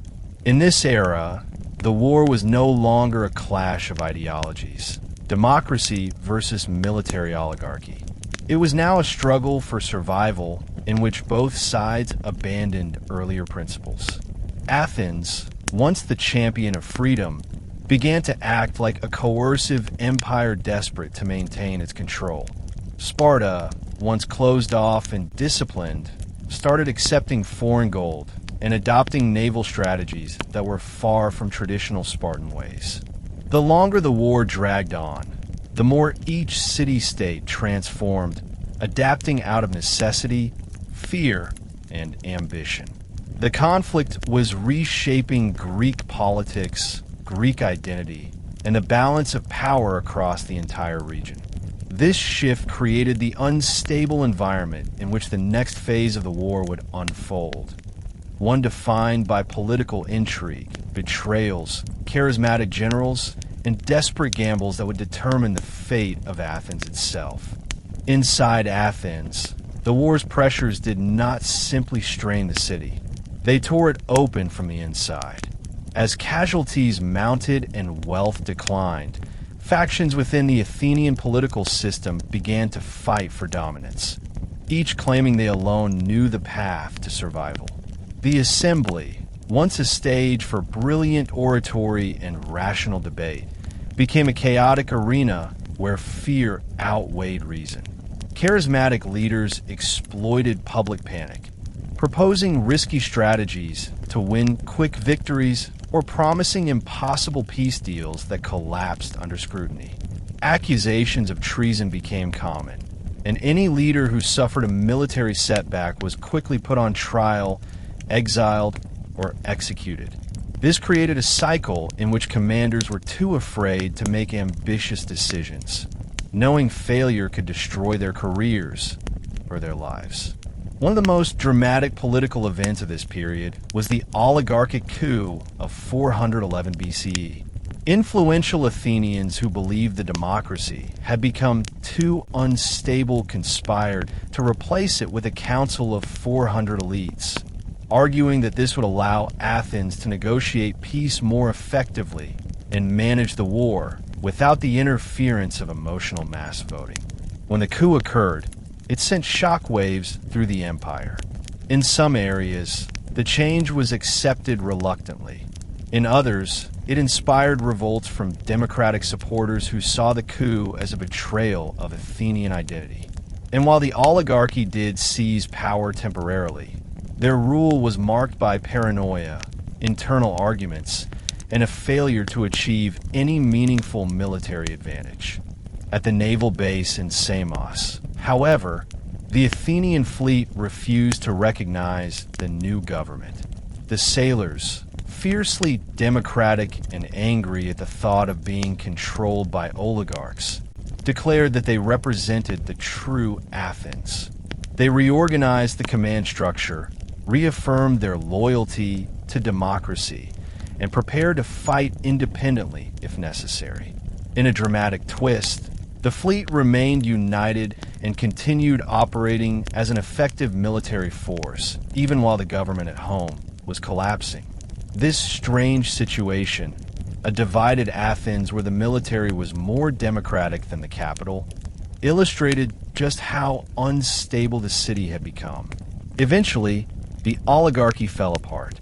Infighting among its members weakened it. Popular pressure grew too strong, and within months the democracy was restored, though not without scars. The return of democratic rule did not magically solve the problems created by years of war. The treasury was nearly empty. The fleet was struggling to maintain its numbers, and the empire continued to shrink. But the Athenians remained determined. They believed they still had the strength to fight, still had the ability to turn the war around. Their confidence now rested on one figure, a controversial general whose brilliance was matched only by his ambition, Alcibiades. Alcibiades, the most charismatic and divisive figure in Athens, had lived through a dramatic political cycle unmatched by any other Greek leader. Once a rising star in Athenian politics, he had been exiled, accused of sacrilege, defected to Sparta, advised the Spartans on strategies that harmed Athens, fallen out of favor with Sparta, fled to Persia, and then, astonishingly, positioned himself once more as Athens' potential savior. His life was a whirlwind of brilliance and betrayal, and yet the Athenians, desperate for leadership and dazzled by his strategic insight, were willing to consider his return. What made Alcibiades so compelling was his ability to read political landscapes with uncanny accuracy. He understood the psychology of Athens, the structure of the Spartan military, and the diplomatic habits of Persia. He also knew how to manipulate his own legend. When he reached out to the Athenian fleet stationed at Samos, he presented himself as the one man who could bring Persia to Athens' side and reverse the course of the war. Whether this was entirely true or partly exaggerated did not matter. The sailors, desperate for hope and lacking strong leadership, embraced him, and with their support, Alcibiades began rebuilding his image, not as a traitor, but as a misunderstood visionary whose brilliance Athens could no longer afford to reject. When Alcibiades finally returned to Athens in triumph, the city greeted him with a mix of relief and celebration. After years of political chaos, the people longed for a commander capable of restoring Athenian prestige. Under Alcibiades' leadership, the navy secured several victories, pushed back Spartan forces, and revived Athenian confidence. These successes temporarily shifted the momentum of the war. For the first time since Sicily, the city felt a spark of hope. Crowds once again gathered in the assembly not to argue about survival, but to listen eagerly to reports of victories abroad. But Alcibiades, for all his genius, remained a risky choice. His pride, his political enemies, and his unpredictable nature ensured that controversy followed him everywhere. While he elevated Athens in the short term, the long-term stability of the city still hung in the balance. The fragile hope he created would soon be tested by new Spartan strategies, Persian funding, and the emergence of a rival commander whose brilliance would eventually overshadow Alcibiades in the final phases of the war. Athens was rising once more, but the storm that would determine its ultimate fate had already begun gathering on the horizon. After years of bitter losses, internal chaos, and dwindling resources, the Athenian navy suddenly found itself standing tall again, reshaped by desperation, hardened by failure, and invigorated by the return of Alcibiades. This renewed force did not resemble the confident armada that once sailed triumphantly through the Aegean during the height of the empire. Instead, it was a battle-scarred and reassembled fleet. A mix of veteran rowers still recovering from the trauma of earlier campaigns, enthusiastic younger recruits eager to prove themselves, and hardened sailors who had remained loyal through political upheavals and leadership changes. This fleet knew the cruelty of war intimately, and because of that, they fought with the determination of men who understood what was at stake. The rebuilding of a navy was not just a matter of crafting new triremes or gathering funds. It was a psychological transformation. Every sailor who climbed aboard an Athenian ship in this period carried with him the memory of the losses suffered in Sicily and the humiliation of watching the empire shrink. They were not fighting for glory anymore. They were fighting for survival. This change in motivation forged a sense of unity that had been missing during earlier years of the war. The commanders felt it, the generals felt it, and even the rowers sensed they were part of something deeper than a military campaign. They were defending the very identity of Athens. Strategically, the Athenians knew they had to shift tactics. Although Athens still possessed naval superiority, that advantage was shrinking as Persia funneled gold into Sparta's growing fleet. Traditional battles, glorious head-on clashes meant to overwhelm enemy ships, were no longer reliable. Instead, Athens began using more flexible, more agile maneuvers. They struck supply lines, intercepted Spartan reinforcements, and targeted smaller enemy fleets before they could merge into a larger force. These hit-and-run tactics were not the kind of battles Athens once preferred, but they matched the desperate reality of the war. And under the bold and sometimes reckless direction of Alcibiades, the Athenians executed these strategies with increasing success.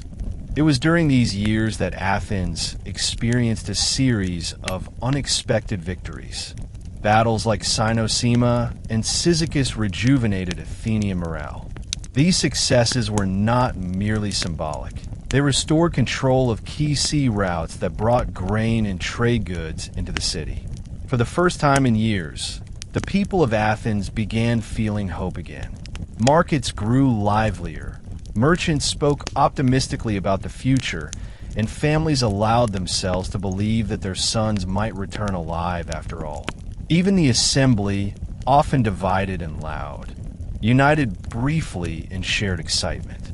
The victories were proof that Athens was not finished. Not yet. Still, beneath this rising wave of optimism, dangers lurked. The Persians continued manipulating both sides of the conflict, switching their support when it suited them. Spartan commanders grew more experienced at naval warfare, and the Athenian government, despite its restored democracy, remained unstable and deeply suspicious of any leader who gained too much influence. The war was entering a phase in which military brilliance was no longer enough. Survival would require political stability, wise diplomacy, and careful decision-making. Unfortunately for Athens, these were skills the city had rarely mastered during the war. Their newly reborn navy was powerful, determined, and effective, but it was also sailing into a tempest that would only grow more unpredictable with time. While Athens celebrated the resurgence of its navy, Sparta prepared a counterstroke that would forever alter the balance of the war. The Spartans, known for their discipline and mastery of land combat, had never been naturally skilled at naval warfare. For decades, the sea had belonged to Athens, but the long, grinding years of conflict had forced Sparta to evolve. They began training new classes of sailors, hiring experienced foreign crews, and, most importantly, accepting massive financial support from Persia. This foreign gold allowed Sparta to build ships faster than ever before, pay rowers for extended campaigns, and keep fleets active far from home without the constant need to return for supplies. Into this changing military landscape stepped a figure who would become Athens' greatest rival, Lysander, the Spartan commander whose intelligence, patience, political cunning, and strategic brilliance made him one of the most formidable leaders of the entire war. Unlike most Spartans, Lysander understood diplomacy and manipulation as well as he understood discipline and warfare. He recognized that a naval commander needed more than brute strength. He needed persuasion, alliances, and charisma. Lysander cultivated friendships with Persian satraps, particularly Cyrus the Younger, who admired his strategic mind and his willingness to treat Persia as an equal partner rather than a necessary evil. This relationship gave Sparta a steady flow of funding, creating a financial machine capable of challenging even Athens' historically wealthy empire. Lysander also learned from every defeat the Spartans had suffered at sea. He studied Athenian naval habits, dissecting their maneuvers, their reliance on veteran rowers, their dependence on island bases, and their merchandising routes. He understood that Athens could not survive prolonged disruptions to its grain supply. He understood that Athenian morale, already fragile, depended heavily on naval success. And he understood that the democracy was easily influenced by moments of triumph or disaster. If he could consistently weaken Athens at sea and manipulate Persian aid to pressure the city financially, the political chaos inside Athens would eventually do the rest. Unlike many Spartan leaders, Lysander was not rigid. He adapted. He altered Spartan command structures, giving more authority to skilled non-Spartan sailors. He encouraged training programs designed to mimic Athenian rowing precision. He even adopted elements of Athenian naval organization, turning Sparta's once clumsy fleet into a competitive naval force capable of matching Athens on the open water. This transformation did not happen overnight. It was the result of years of careful rebuilding and intense discipline. But by the time Lysander fully assumed command of the Spartan fleet, Athens was no longer facing an inexperienced enemy. They were facing a strategist who understood them better than almost any Athenian commander understood Sparta. As Lysander's influence expanded, Spartan confidence grew. Their ships became faster. Their campaigns became more coordinated. Their alliances became stronger. And slowly, steadily, they began tightening the noose on Athenian sea power. Every Athenian victory now had a shadow behind it, a reminder that Sparta, unlike before, could strike back with equal force. The war had entered a new stage, one where both sides possessed strong fleets, strong leaders, and a burning desire to end the conflict once and for all. Athens, with its reborn navy, and Sparta, with its evolving fleet led by Lysander, were now locked in a struggle that neither side could afford to lose. Alcibiades had returned to Athens not just as a military leader, but as a symbol, a man who embodied both the brilliance and the chaos of Athenian democracy. His victories brought glory back to the city, and his confidence revived the hope of an exhausted population. Everywhere he went, crowds gathered. People shouted his name in the agora. Veterans praised his daring strategies. Younger Athenians admired his charisma. Even many elders, who had once feared his ambition, acknowledged that he possessed a kind of genius Athens desperately needed. But beneath this admiration lay the old problem. Athens loved Alcibiades only when he succeeded. The moment he stumbled, the same crowds would turn on him with equal passion. This turning point came during a critical phase of the war, when Alcibiades left the fleet temporarily in the hands of his subcommanders. He believed, perhaps too confidently, that his recent victories had secured his authority and that the fleet could maintain momentum without him. But in his absence, disaster struck. While stationed near Notium, the Athenian fleet was caught off guard by a sudden Spartan attack, led by Lysander. Although the losses were not catastrophic compared to previous defeats, they were severe enough to shatter the illusion of Athenian dominance. Rumors spread quickly that Alcibiades had been negligent, arrogant, or irresponsible. In a city where public opinion fluctuated wildly, this was enough to destroy him. The assembly erupted once more into angry debates.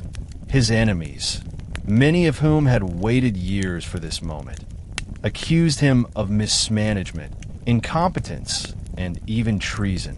They argued that Alcibiades had grown too powerful, too independent, too dangerous for the fragile democracy. The people, emotionally driven and fearful of losing recent gains, turned against him swiftly. And so, for the third time in his life, Alcibiades fled Athens, now in exile once again. Not because of failure alone, but because the political climate of Athens could not tolerate such a towering figure for long. His final departure symbolized Athens' inability to maintain unity, even in moments of renewed strength. From this moment forward, Athens was forced to confront Sparta without the man who had given them their last great wave of victories. The fleet continued fighting, but the internal trust that had briefly flourished began to erode. Commanders argued, politicians blamed one another, and Lysander, recognizing that Alcibiades was gone and that Athens' leadership was fractured once more, prepared the next phase of his strategy with cold precision. The stage was now set for a dramatic escalation in the war, a final struggle that would determine whether Athens would survive as a great power or collapse under the weight of its own political instability. As Athens entered the later phase of the Peloponnesian War, the empire that once stretched confidently across the Aegean Sea began to crack along its outer borders. These cracks did not appear suddenly. They had been forming quietly, silently, beneath the surface for years. After the disastrous Sicilian expedition, many subject cities under Athenian rule felt a surge of rebellion. Some had been paying tribute reluctantly for decades, watching their resources drain into Athenian coffers with no genuine benefit to themselves. Others had quietly resented the cultural arrogance that Athens displayed, believing that the Athenians saw them not as allies, but as dependents, useful only for taxes and ships. When Athens' military strength faltered, these resentments turned into open defiance. The Athenians responded harshly to rebellions because they had no other choice. If one city successfully broke away, others would follow, and the entire empire would disintegrate. So Athens sent fleets, soldiers, and generals across the Aegean to suppress revolts. Sometimes they succeeded. Sometimes they lost valuable men and resources in long sieges. Every victory came at a cost. Every defeat deepened the strain on the city. And with Sparta now receiving Persian backing, the Athenians no longer had the luxury of focusing solely on rebellious islands.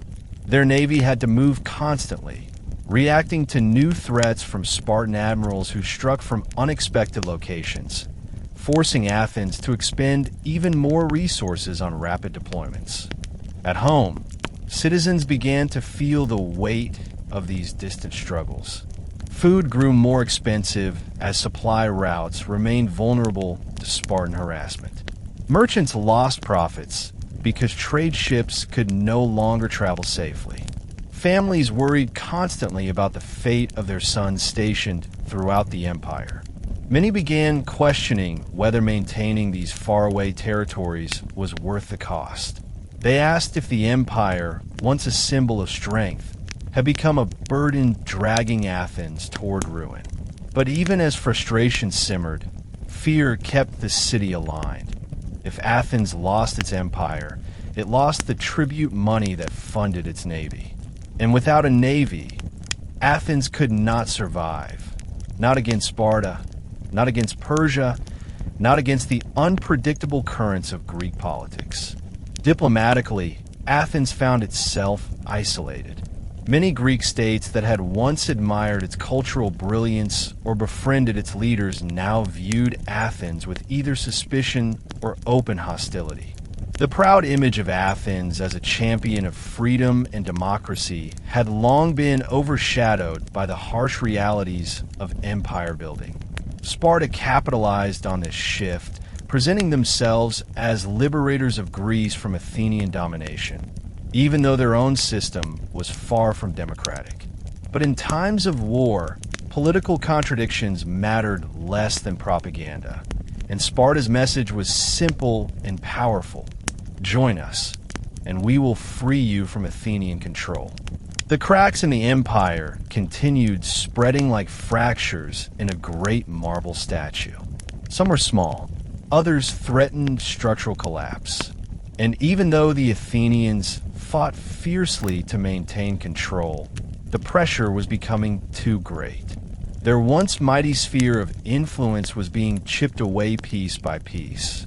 Each lost island, each weakened ally, each shift in allegiance made the future more uncertain.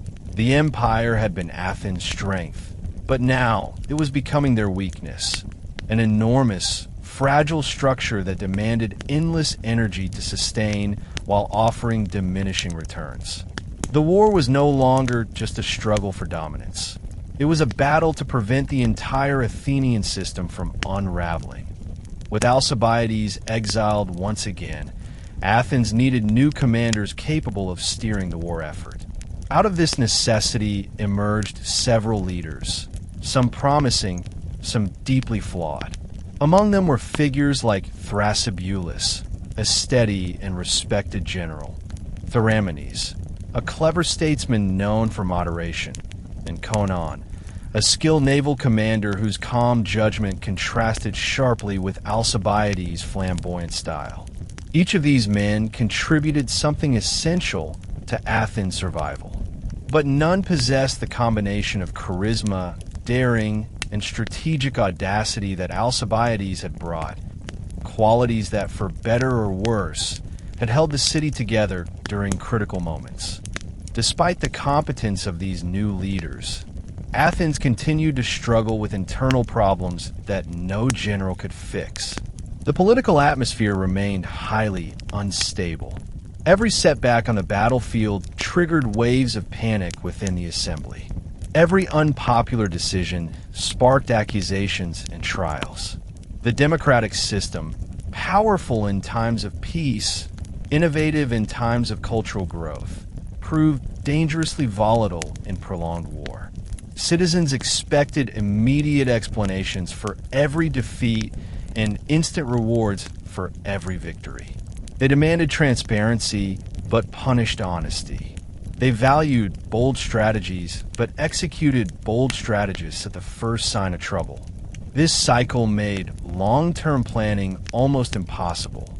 Financial pressures also intensified. Tribute from the empire continued shrinking, forcing Athens to impose new taxes on its own citizens. Wealthy Athenians were expected to fund ships, crews, and military operations through public sponsorships. Some did so patriotically, others resisted, arguing that they were being drained dry while politicians escaped responsibility. Economic inequality widened. Ordinary citizens, already burdened by years of hardship, became increasingly resentful toward the elites who controlled both wealth and political influence. These tensions weakened unity at the very moment Athens needed it most. Adding to these challenges was the growing influence of Persia. The Persian Empire, a giant watching from the eastern horizon, played Athens and Sparta against each other like pieces on a board.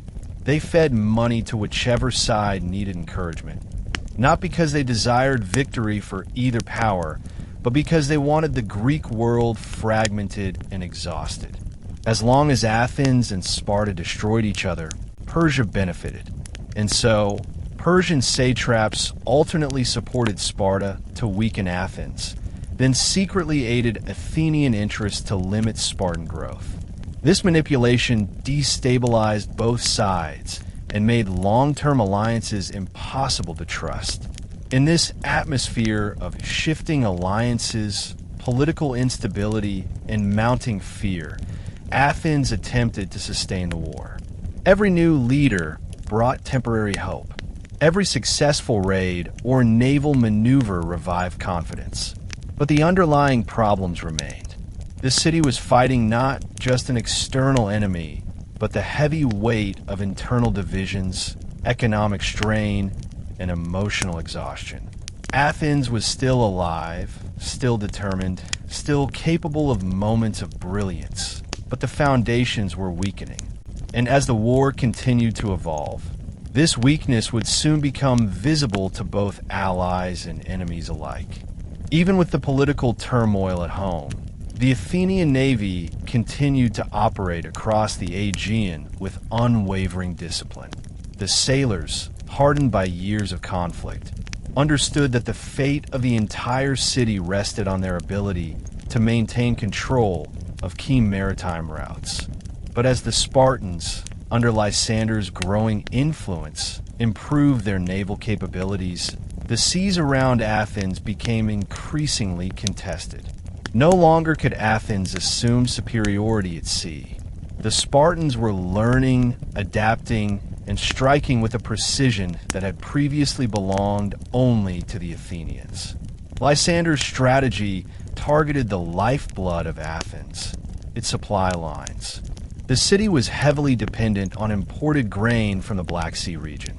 To feed its population, Athens required steady convoys of merchant ships escorted by warships. Lysander understood this vulnerability better than almost anyone. He didn't need to defeat the entire Athenian navy in a dramatic battle. All he needed was to sever the supply chain long enough to cause starvation and panic inside the city. A starving population would pressure the government. A weakened government would make mistakes, and those mistakes would open the door for a final Spartan strike. The Athenians responded by fortifying key ports, increasing patrols, and reorganizing their fleet. They established relay stations across the Aegean where ships could rest, refit, and resupply. They set traps for Spartan raiders and used local geography to their advantage. For a time, this strategy worked. Convoys moved successfully. Grain reached the city. Life continued, but the Spartans pressed harder. Their ships became faster, their crews more experienced, and their strategies more unpredictable. They appeared suddenly near key straits, ambushed Athenian scouts, and coordinated multi-fleet operations with Persian support. The psychological effect of these tactics was immense. Every sailor who set out on a convoy feared ambush. Every merchant captain whispered rumors of new Spartan patrols. Every successful journey felt like a gamble one. Within Athens, the constant threat of starvation began to shape public opinion. Citizens grew more anxious, more desperate, more frightened of what might happen if the next convoy failed to arrive. Even though food shortages were not yet catastrophic, the fear of scarcity spread faster than scarcity itself. This fear weakened morale and created an emotional strain that no naval victory could fully repair. And just as the pressure reached its peak, Lysander made his most decisive move, a maneuver that would soon lead to the greatest naval disaster Athens had ever experienced. The war was building toward a climax. The Athenians sensed it. The Spartans sensed it. Persia watched eagerly, and the entire Aegean seemed to hold its breath as both sides maneuvered for the final battles that would determine the fate of Greece. By 405 BCE, the Peloponnesian War had dragged on for over a quarter century, and Athens, once the unrivaled master of the seas, faced a precarious reality. The city was weakened politically, economically, and militarily. Their navy, though still formidable, was stretched thin across a vast empire. Supply lines were constantly threatened by Spartan forces under the masterful command of Lysander, who had spent years meticulously preparing for a decisive confrontation.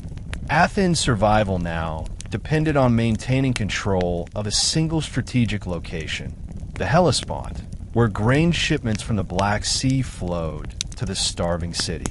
Losing control here would not just be a tactical setback, it would be a death sentence for the city itself. The Athenians, under the command of Conon, were well aware of the stakes. Every soldier and sailor understood that the outcome of the upcoming engagement could decide the empire's fate. Morale was fragile but still present, buoyed by the brief resurgence of the navy under Alcibiades' earlier campaigns. Yet the fleet had grown complacent. The sailors, confident in their historical superiority and desperate for quick action, often ignored strict scouting protocols. Their leaders, eager for swift victory, underestimated Lysander's strategic patience. The Athenians believed that their sheer experience and numerical advantage would allow them to dominate any engagement. Lysander, however, played a different game. Instead of rushing into battle, he maintained a careful observation of the Athenian fleet, studying their habits, their weaknesses, and their predictable routines. He understood that Athens' greatest vulnerabilities were not just their numbers, but their arrogance, their fatigue, and their overconfidence. For weeks, Lysander lingered near Aegospotami, avoiding direct engagement, but making small probing attacks to disrupt Athenian supply lines. These maneuvers forced the Athenians to react constantly, fracturing their coordination and causing subtle but cumulative stress on both leaders and rowers. Then came the moment of reckoning. The Athenians, confident in a sudden strike, camped on the riverbank at Aegospotami with their ships drawn up on the shore. They believed the Spartans would not attack directly in such an exposed position, seeing it as a safe encampment from which they could launch their own operations. Lysander, fully aware of the Athenians' recklessness, waited for the perfect moment. On a day when the Athenian sailors had scattered to gather food and water, the Spartans launched a swift and coordinated assault. Their speed, discipline, and meticulous planning caught the Athenians entirely off guard. In a matter of hours, the majority of the fleet was either destroyed, captured, or stranded on the riverbank. The devastation was absolute. Thousands of Athenians died in combat or were executed after capture. Only a small fraction of the fleet managed to escape and return to Athens. The psychological shock of this disaster was immeasurable. The loss of ships was not just a military catastrophe. It was the collapse of Athens' last hope for survival. The city's lifeline, the Black Sea grain route, was severed, leaving the population vulnerable to famine. The empire, which had expanded across the Aegean through skill, ambition, and political ingenuity, now teetered on the brink of collapse. The news of Aegospotami reached Athens like a thunderclap. Panic spread through the city instantly, amplified by rumors and speculation. Streets once crowded with merchants and scholars were now filled with anxious citizens trying to understand the magnitude of the disaster. Families clutched one another, fearing the deaths of sons, husbands, and fathers trapped on the Hellespont. The city had faced setbacks before, but none so sudden, so complete, and so devastating. This was not a defeat that could be recovered with another campaign or temporary maneuver. This was a strategic annihilation. The political consequences were immediate. The Athenian assembly convened in emergency session, and voices of panic, blame, and despair erupted. Some citizens demanded that generals be executed for incompetence, citing Conon's failure to maintain proper vigilance. Others called for immediate peace with Sparta, insisting that continued resistance was suicidal. Factions that had been dormant during earlier campaigns suddenly surged forward, seeking power through fear, manipulation, and promises of salvation. The democratic system, already stressed from decades of war, began to fray rapidly under the weight of collective anxiety. Famine compounded the crisis. With the Hellespont closed to Athenian shipping, the city could no longer rely on imported grain. The population, swollen with refugees from recently lost territories, faced shortages of both food and essential supplies. Prices skyrocketed, creating anger among citizens and resentment toward both the assembly and wealthy elites. The tension escalated to violent confrontations in the streets. The political instability, once abstract, became tangible as mobs and protests threatened both public officials and the city's remaining generals. Amid this chaos, some Athenians attempted desperate diplomacy. Envoys were sent to Sparta to negotiate terms, but the city-state, led by the cunning Lysander, demanded nothing less than unconditional surrender. They had learned the lesson of patience and precision. By waiting until Athens' fleet was destroyed, its supply lines severed, and its morale shattered, Lysander ensured that Athens could not bargain effectively.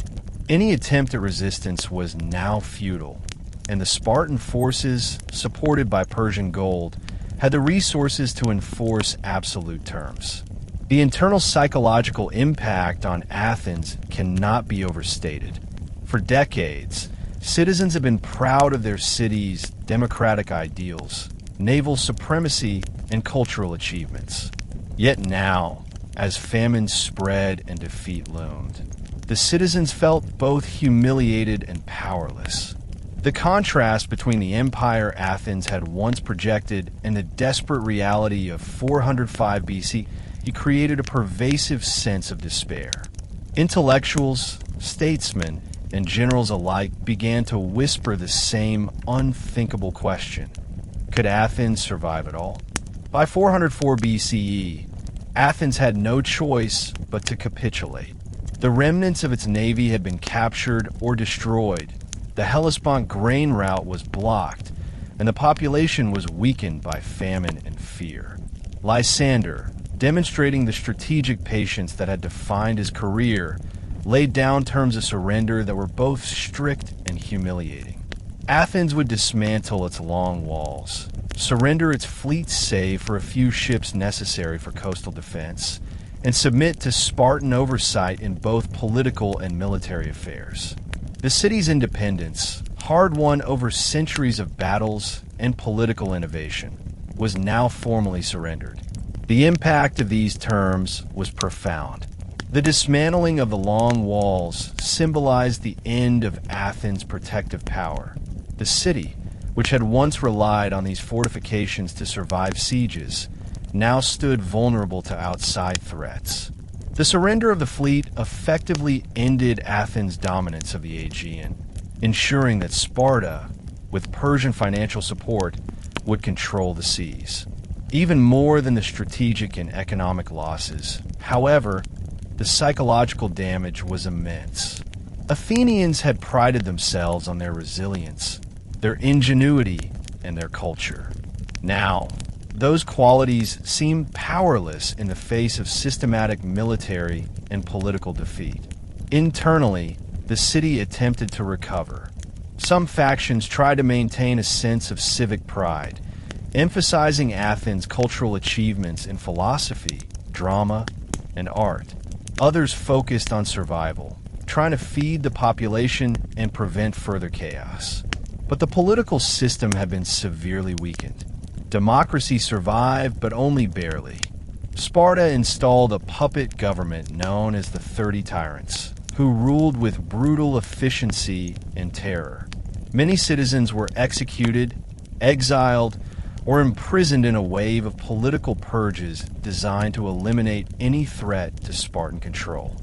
The Peloponnesian War, after 27 years of intermittent but devastating conflict, had reshaped the Greek world forever. Athens, once a symbol of democratic brilliance and imperial power, had been humbled. Sparta emerged as the dominant military power, while Persia strengthened its influence behind the scenes.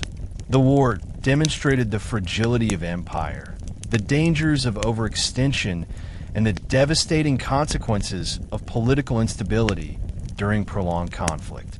For the citizens of Athens, the defeat was not only military, but existential. They had survived plague, betrayal, rebellion, and war, yet in the end, their empire was no more. The surrender of Athens marked a dramatic turning point in Greek history.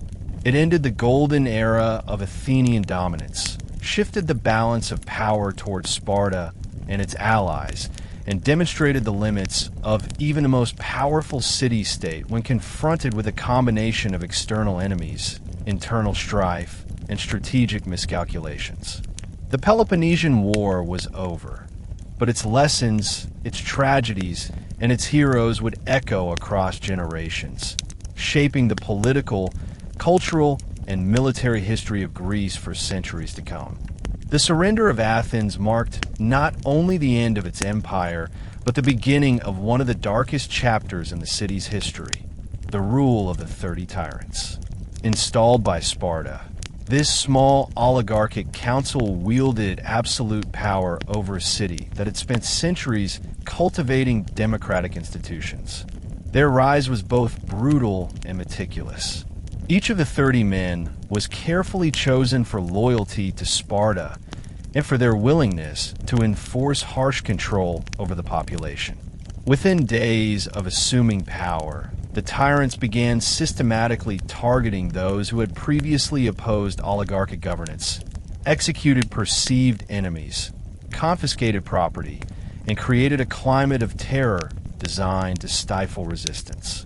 The streets of Athens transformed into places of fear. Citizens who once debated freely in the agora now whispered their thoughts cautiously, fearful of spies or informants reporting disloyalty to the council. Prominent families were stripped of wealth and influence. Democratic leaders, generals, and intellectuals either fled into exile or were executed in public displays meant to demonstrate the total dominance of the 30 tyrants. Even ordinary citizens were not safe. Accusations of conspiracy, real or imagined, often resulted in imprisonment or death. The city, famous for its philosophical inquiry and cultural vibrancy, now operated under strict surveillance and intimidation. Despite the cruelty, the 30 tyrants had the temporary support of Sparta, whose forces ensured that any uprising could be quickly suppressed. They also relied on the loyalty of their supporters within Athens, many of whom were motivated by ambition, greed, or fear. This oligarchic rule, however, was inherently unstable. It depended entirely on the suppression of popular opinion and the constant use of violence to maintain authority alienated large segments of the population. For every citizen who complied, several plotted secretly for the restoration of democracy. The combination of fear and resentment created a city that was quiet outwardly, but seething beneath the surface. During this period, the tyrants focused not only on political suppression, but also on the restructuring of Athens' economy and military. They attempted to rebuild essential infrastructure damaged during the war, including portions of the city's fortifications and public works. They also attempted to reorganize the remaining military forces under their control, both to protect the city from external threats and to maintain internal order. However, resources were scarce, and the population was demoralized, making recovery slow and halting. The city's cultural life, once thriving with theater, philosophy, and intellectual debate, was largely stifled, leaving only a muted shadow of Athens' former glory. Even under the oppressive rule of the 30 tyrants, resistance persisted. Exiled Athenians, intellectuals, and sympathetic allies plotted quietly to restore democratic governance. Many of these exiles had fled to neighboring city-states or rural strongholds, where they gathered support, resources, and information. These networks of resistance were both political and military, ranging from covert propaganda within Athens to small-scale raids on loyalist forces. Over time, these efforts coalesced into a cohesive movement determined to reclaim Athens' freedom. The psychological resilience of the Athenians was remarkable. Despite years of warfare, famine, political purges, and the trauma of losing an empire, the population retained an enduring attachment to their democratic ideals. Stories of past victories, heroic generals, and the philosophical foundations of civic participation circulated quietly among families and in safe gathering places. These stories kept the flame of hope alive. Even those living under constant surveillance found ways to share information and plan for eventual rebellion, proving that ideas and ideals could survive even the harshest political oppression. The resistance movement gained momentum as Spartan forces began to withdraw from active control of Athens, confident that the 30 tyrants could manage the city independently. This withdrawal created a critical opportunity. The exiles, now better organized and armed, began returning to strategic positions within Attica, gradually encircling the city and rallying disaffected citizens. Small skirmishes erupted in suburbs and rural areas, demonstrating the tyrants' waning control. Each successful action inspired further defections and support from the population. By carefully coordinating these movements, the resistance was able to apply both psychological and tactical pressure, preparing for the decisive moment when democracy could be restored. The final confrontation was both dramatic and symbolic. Leaders of the resistance, including Thrasybulus and other prominent democratic figures, moved into the city with a combination of persuasion, popular support, and minimal violence. The 30 tyrants, already weakened by internal dissent and loss of loyalty, could not withstand this unified push. Their rule collapsed, either fleeing into exile or facing execution, and Athens slowly began the process of reinstating democratic governance. The city, scarred but alive, once again reclaimed its identity as a place of civic participation, debate, and intellectual life. With democracy restored, Athens faced the monumental task of rebuilding, not only physically, but also socially, politically, and psychologically. The city's infrastructure, heavily damaged by years of war and mismanagement under the 30 tyrants, required extensive reconstruction. The long walls, which had once symbolized Athenian strength and naval supremacy, needed repair. Public buildings, temples, and theaters had suffered neglect or partial destruction, and re-establishing these civic spaces became a priority to restore a sense of normalcy and pride. Roads, harbors, and markets were rebuilt to facilitate trade and the flow of essential goods, vital for a population still recovering from famine and economic strain. Beyond physical reconstruction, Athens faced a deeply fragmented social structure. Many families have been displaced or lost members to war, purges, or exile. Wealth and property have been redistributed, confiscated, or destroyed. The city had to implement policies to reintegrate citizens, resolve disputes over confiscated property, and repair the fractures caused by decades of political instability. This was not a simple administrative task. It required diplomacy, negotiation, and careful balancing of competing interests. Re-establishing trust between citizens and government became as crucial as rebuilding walls or markets. For political cohesion was essential to prevent future revolts or instability. Culturally, Athens sought to reclaim its identity as the intellectual and artistic center of Greece.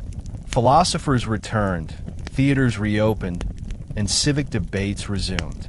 Literature, drama, and philosophy flourished again, often reflecting on the lessons of the Peloponnesian War, the dangers of overreach, the fragility of political institutions, and the consequences of hubris.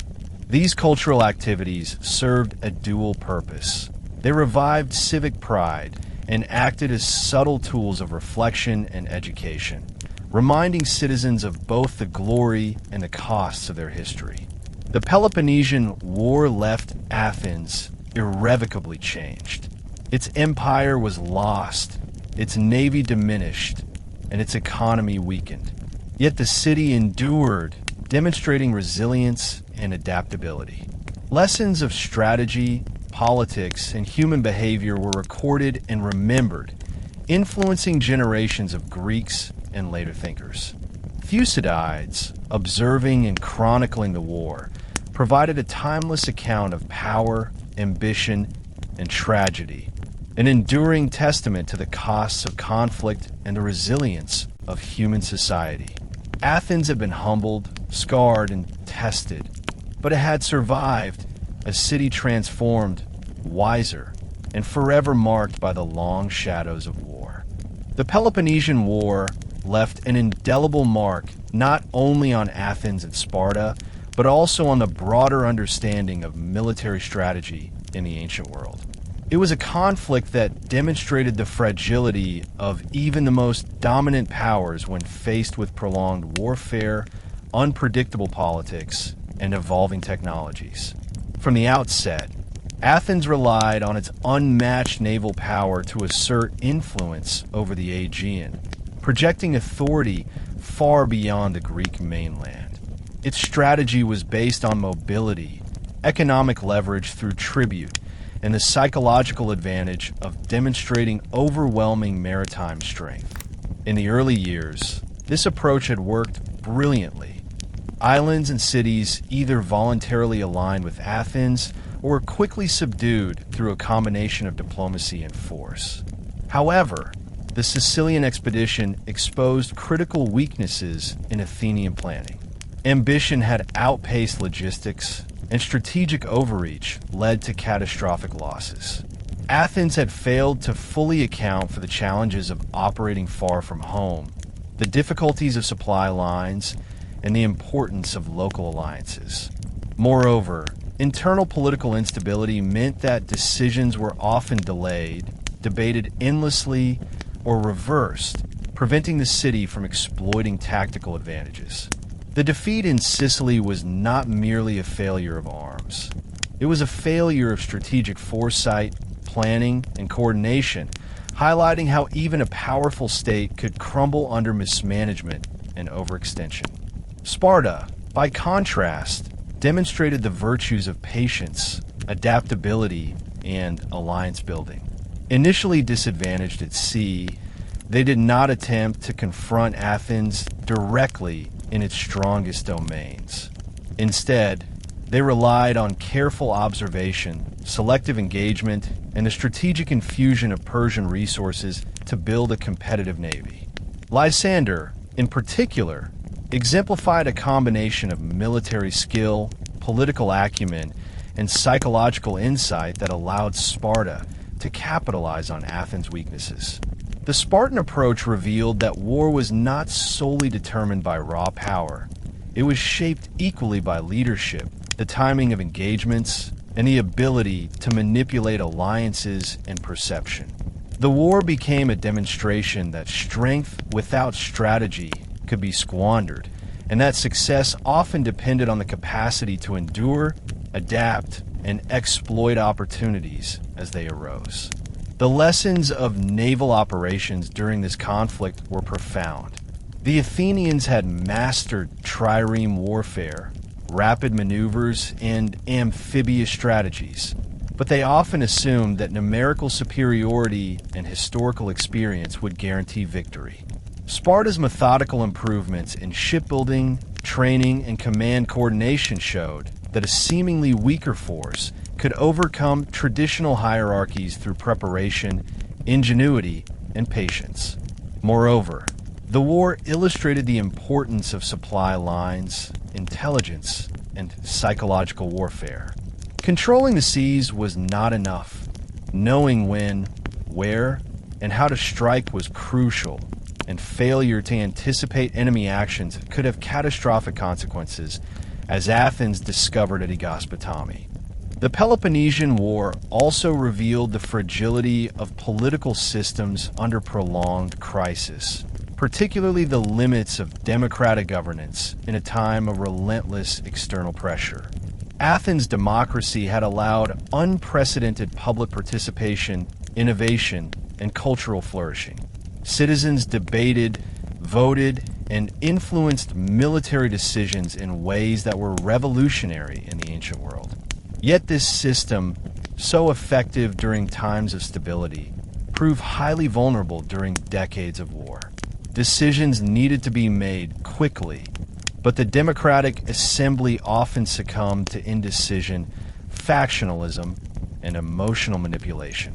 The Sicilian expedition, the debates over Alcibiades' leadership, and the political turmoil of the oligarchic coup of 411 BCE all exemplified how public opinion could swing unpredictably, undermining strategic planning and creating internal divisions at critical moments.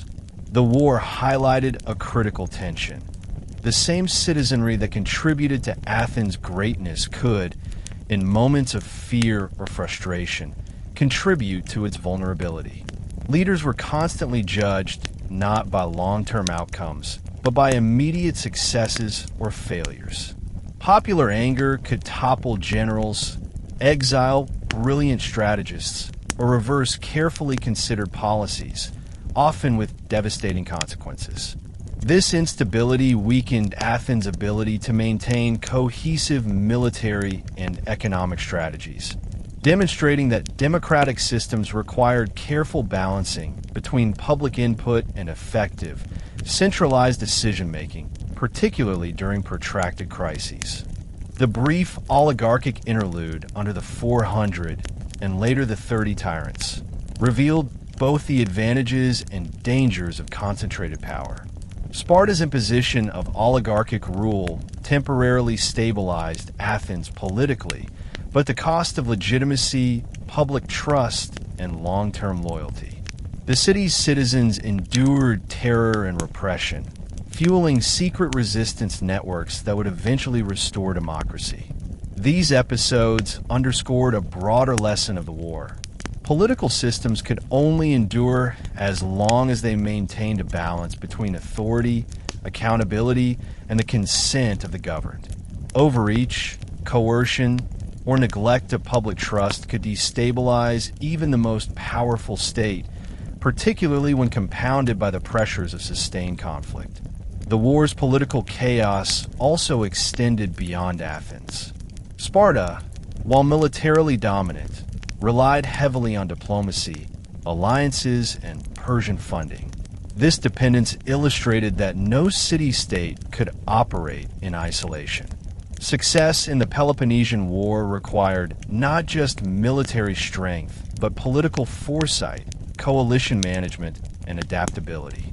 The intricate interplay of internal governance, military leadership, and diplomatic maneuvering became a defining feature of Greek interstate relations, offering timeless insights into the vulnerabilities and requirements of leadership during crisis. Despite devastation, Athens retained an enduring cultural and intellectual resilience that would define its historical legacy. Even in the aftermath of catastrophic defeat, famine, and political terror, the city's scholars, philosophers, and artists found ways to rebuild and reflect on the lessons of war. The Peloponnesian War became not merely a historical event, but a lens through which Athenians examined the human condition, leadership, power, and morality. Thucydides, chronicling the conflict with meticulous detail, created a narrative that transcended his own time, blending analysis, philosophy, and observation to illuminate the dynamics of human behavior under stress, fear, and ambition. His work offered enduring insights into the cyclical nature of power, the perils of hubris, and the consequences of political fragmentation. The trauma of war inspired reflection in literature and theater as well. Playwrights used historical events, allegory, and tragedy to explore themes of suffering, justice, and the tension between individual ambition and collective responsibility. Citizens were reminded not only of the horrors of battle, but also of the ethical dilemmas faced by leaders and the population alike.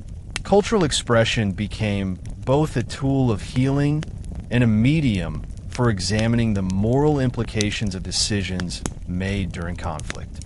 Philosophy, particularly the works of Socratic thinkers, flourished in this environment of reflection, challenging citizens to consider the principles of governance, ethics, and civic responsibility. Even amid loss, Athens' cultural and intellectual identity survived because it was rooted in the citizenry's engagement with ideas, debate, and shared values.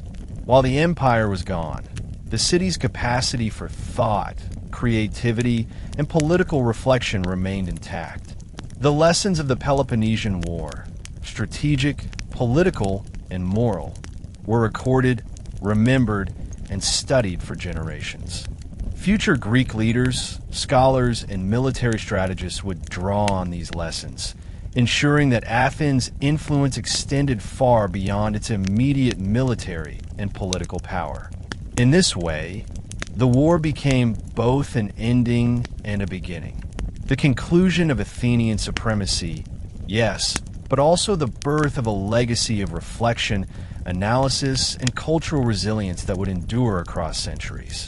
Athens had been humbled, scarred, and politically constrained, yet its intellectual and cultural spirit survived. The Peloponnesian War, with all its brutality and tragedy, demonstrated the enduring strength of human thought and societal reflection. The lessons of strategy, leadership, democracy, and human behavior embedded within these events would influence generations far beyond the Mediterranean, ensuring that Athens' story remained a beacon for those seeking to understand the rise and fall of power. The Peloponnesian War was not merely a political or strategic struggle. It was a human catastrophe of unprecedented scale in ancient Greece. Tens of thousands of soldiers and civilians perished over the course of 27 years, leaving behind devastated families and fractured communities. The human toll extended beyond battlefield casualties, encompassing famine, disease, and the social consequences of prolonged instability. Entire generations of men had been conscripted into military service, leaving women, children, and the elderly to manage the home front. With repeated campaigns, sieges, and raids, the infrastructure of everyday life was disrupted. Fields lay untended, trade routes became dangerous, and many cities faced shortages of basic necessities. The plague that struck Athens during the early years of the war compounded the suffering. Over 25% of the population, soldiers and civilians alike, died, including Pericles, the city's visionary leader. The loss of life destabilized not only families, but also the political and military structures of Athens. Military leadership was disrupted repeatedly, forcing inexperienced commanders to take the field, while the assembly faced pressure to replace leaders or enact hasty policies. The psychological impact of continuous death and disease left citizens desensitized, fearful, and, in some cases, cynical about the ideals of democracy and civic responsibility. In addition to disease and warfare, starvation became a recurring threat.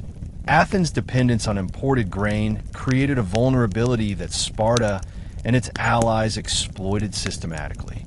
Blockades and raids on supply lines produced waves of hunger that permeated every level of society.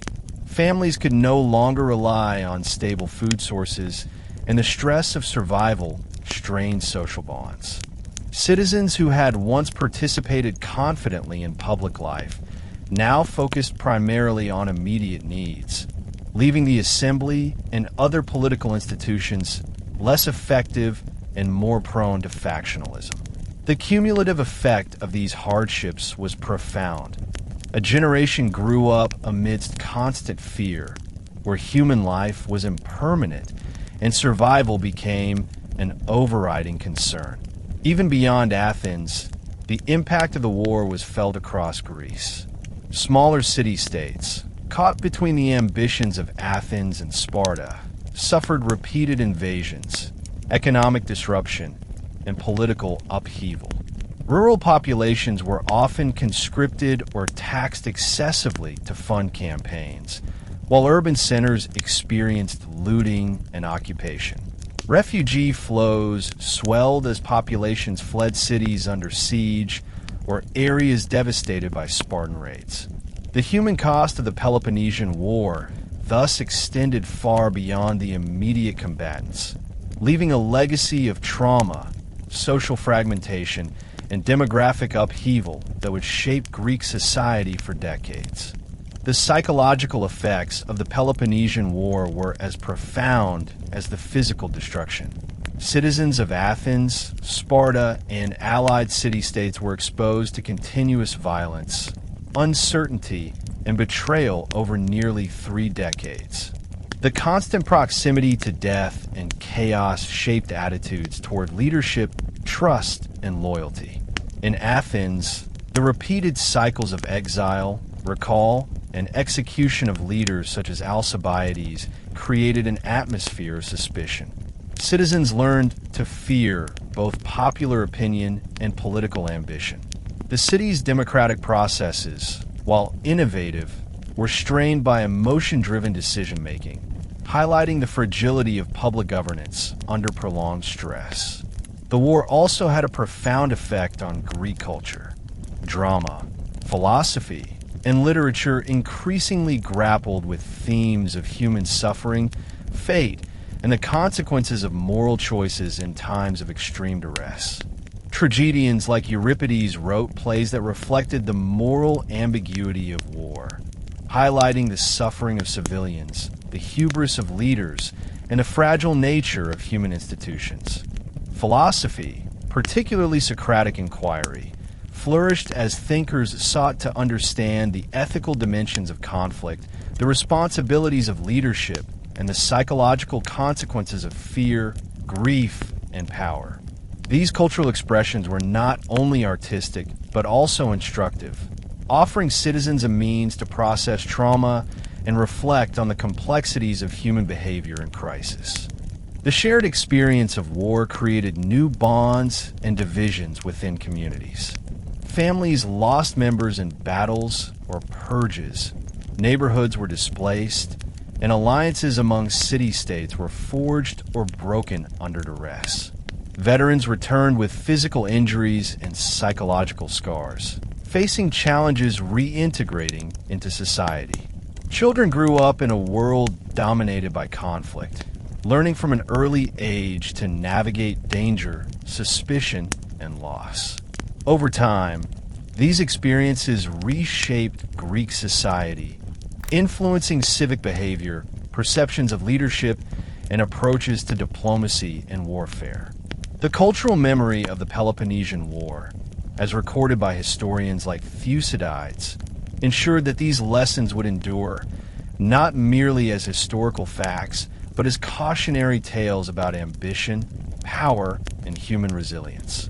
The war's most enduring legacy may lie in its lessons about leadership, morality, and the delicate balance of power. Leaders like Pericles, Alcibiades, Lysander, and Thrasybulus exemplified both the heights of human ingenuity and the depths of human error. Pericles' vision of Athenian democracy and imperial strategy showed the potential for governance guided by reason and public deliberation, but also the dangers of overreach and underestimating risk. Alcibiades embodied brilliance and charisma, but also recklessness, demonstrating how personality could shape military outcomes and political stability simultaneously. Lysander illustrated the power of patience, adaptability, and calculated diplomacy, proving that strategic foresight often outweighs raw strength in determining the outcome of prolonged conflict. The moral complexity of the Peloponnesian War challenged citizens and leaders alike to navigate questions of ethics under extreme circumstances. Decisions made in moments of desperation, such as the execution of prisoners, the suppression of revolts, or the harsh treatment of exiles, highlighted the tension between necessity and morality.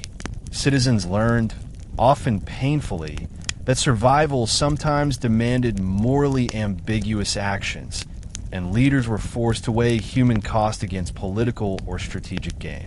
The war became a profound study in the interplay between ethics, power, and practicality, emphasizing that historical outcomes are shaped as much by human decision-making as by abstract concepts of right and wrong. Thucydides' historical account immortalized these lessons, presenting the war as a case study in human behavior, political ambition, and the consequences of strategic miscalculations. His observations transcended Athens and Greece, offering insight into the enduring dynamics of conflict, leadership, and the cyclical nature of power. The Peloponnesian War taught future generations that greatness is fragile, that victory is never guaranteed, and that human societies must constantly balance ambition, morality, and prudence. Through the immense suffering, the collapse of empires, and the ultimate resilience of Athens, the war left a profound legacy, a cautionary tale that continues to inform military strategy, political theory, and the study of human behavior centuries later. Segment 1. Persia's calculated influence, 2,500 plus letters. One of the most significant yet often understated aspects of the Peloponnesian War was the role of the Persian Empire. From the earliest stages of conflict, Persia acted as a shadow power, manipulating Greek city-states to serve its own strategic interests. The empire was neither directly aggressive in the war nor a neutral observer.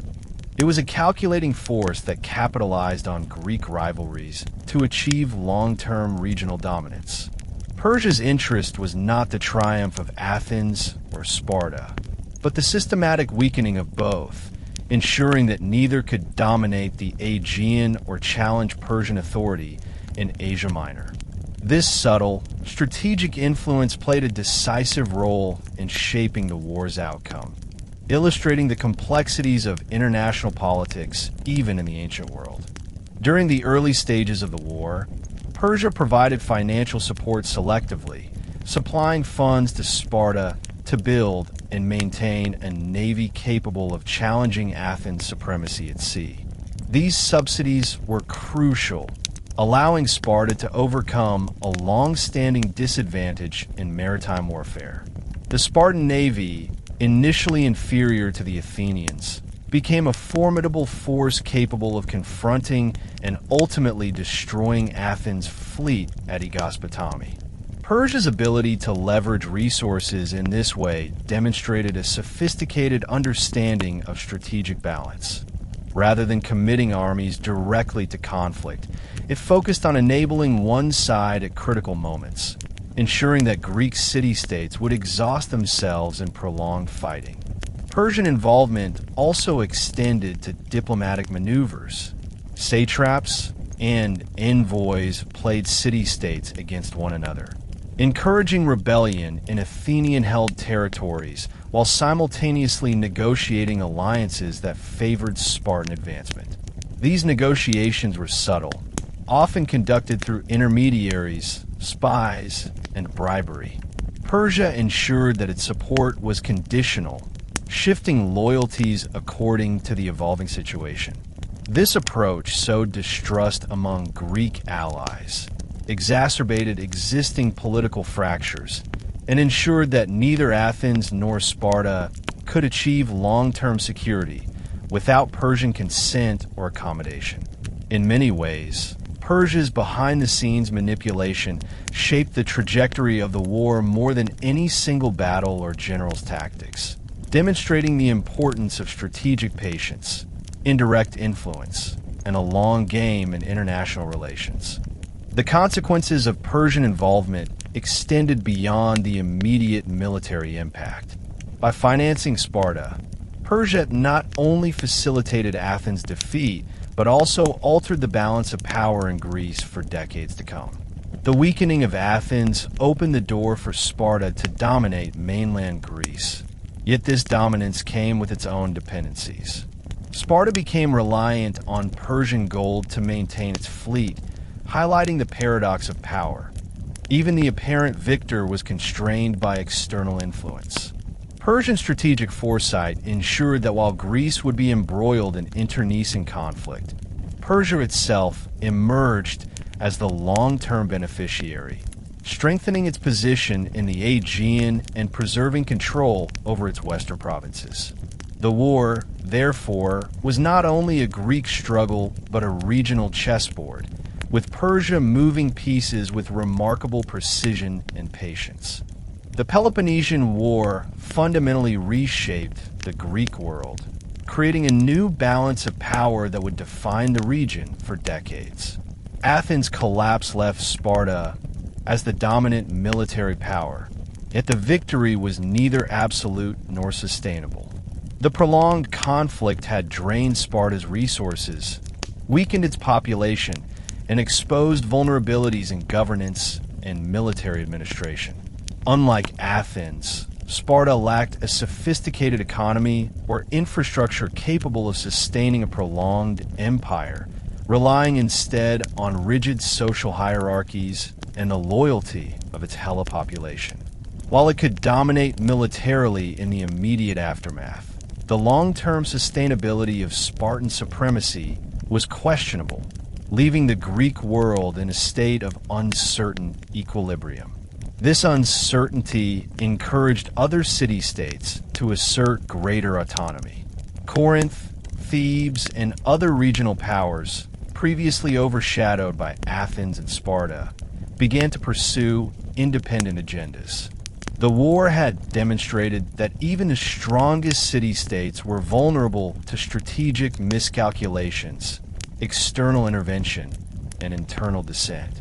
Consequently, the Greek world became increasingly fragmented, with alliances shifting frequently and the threat of conflict ever present.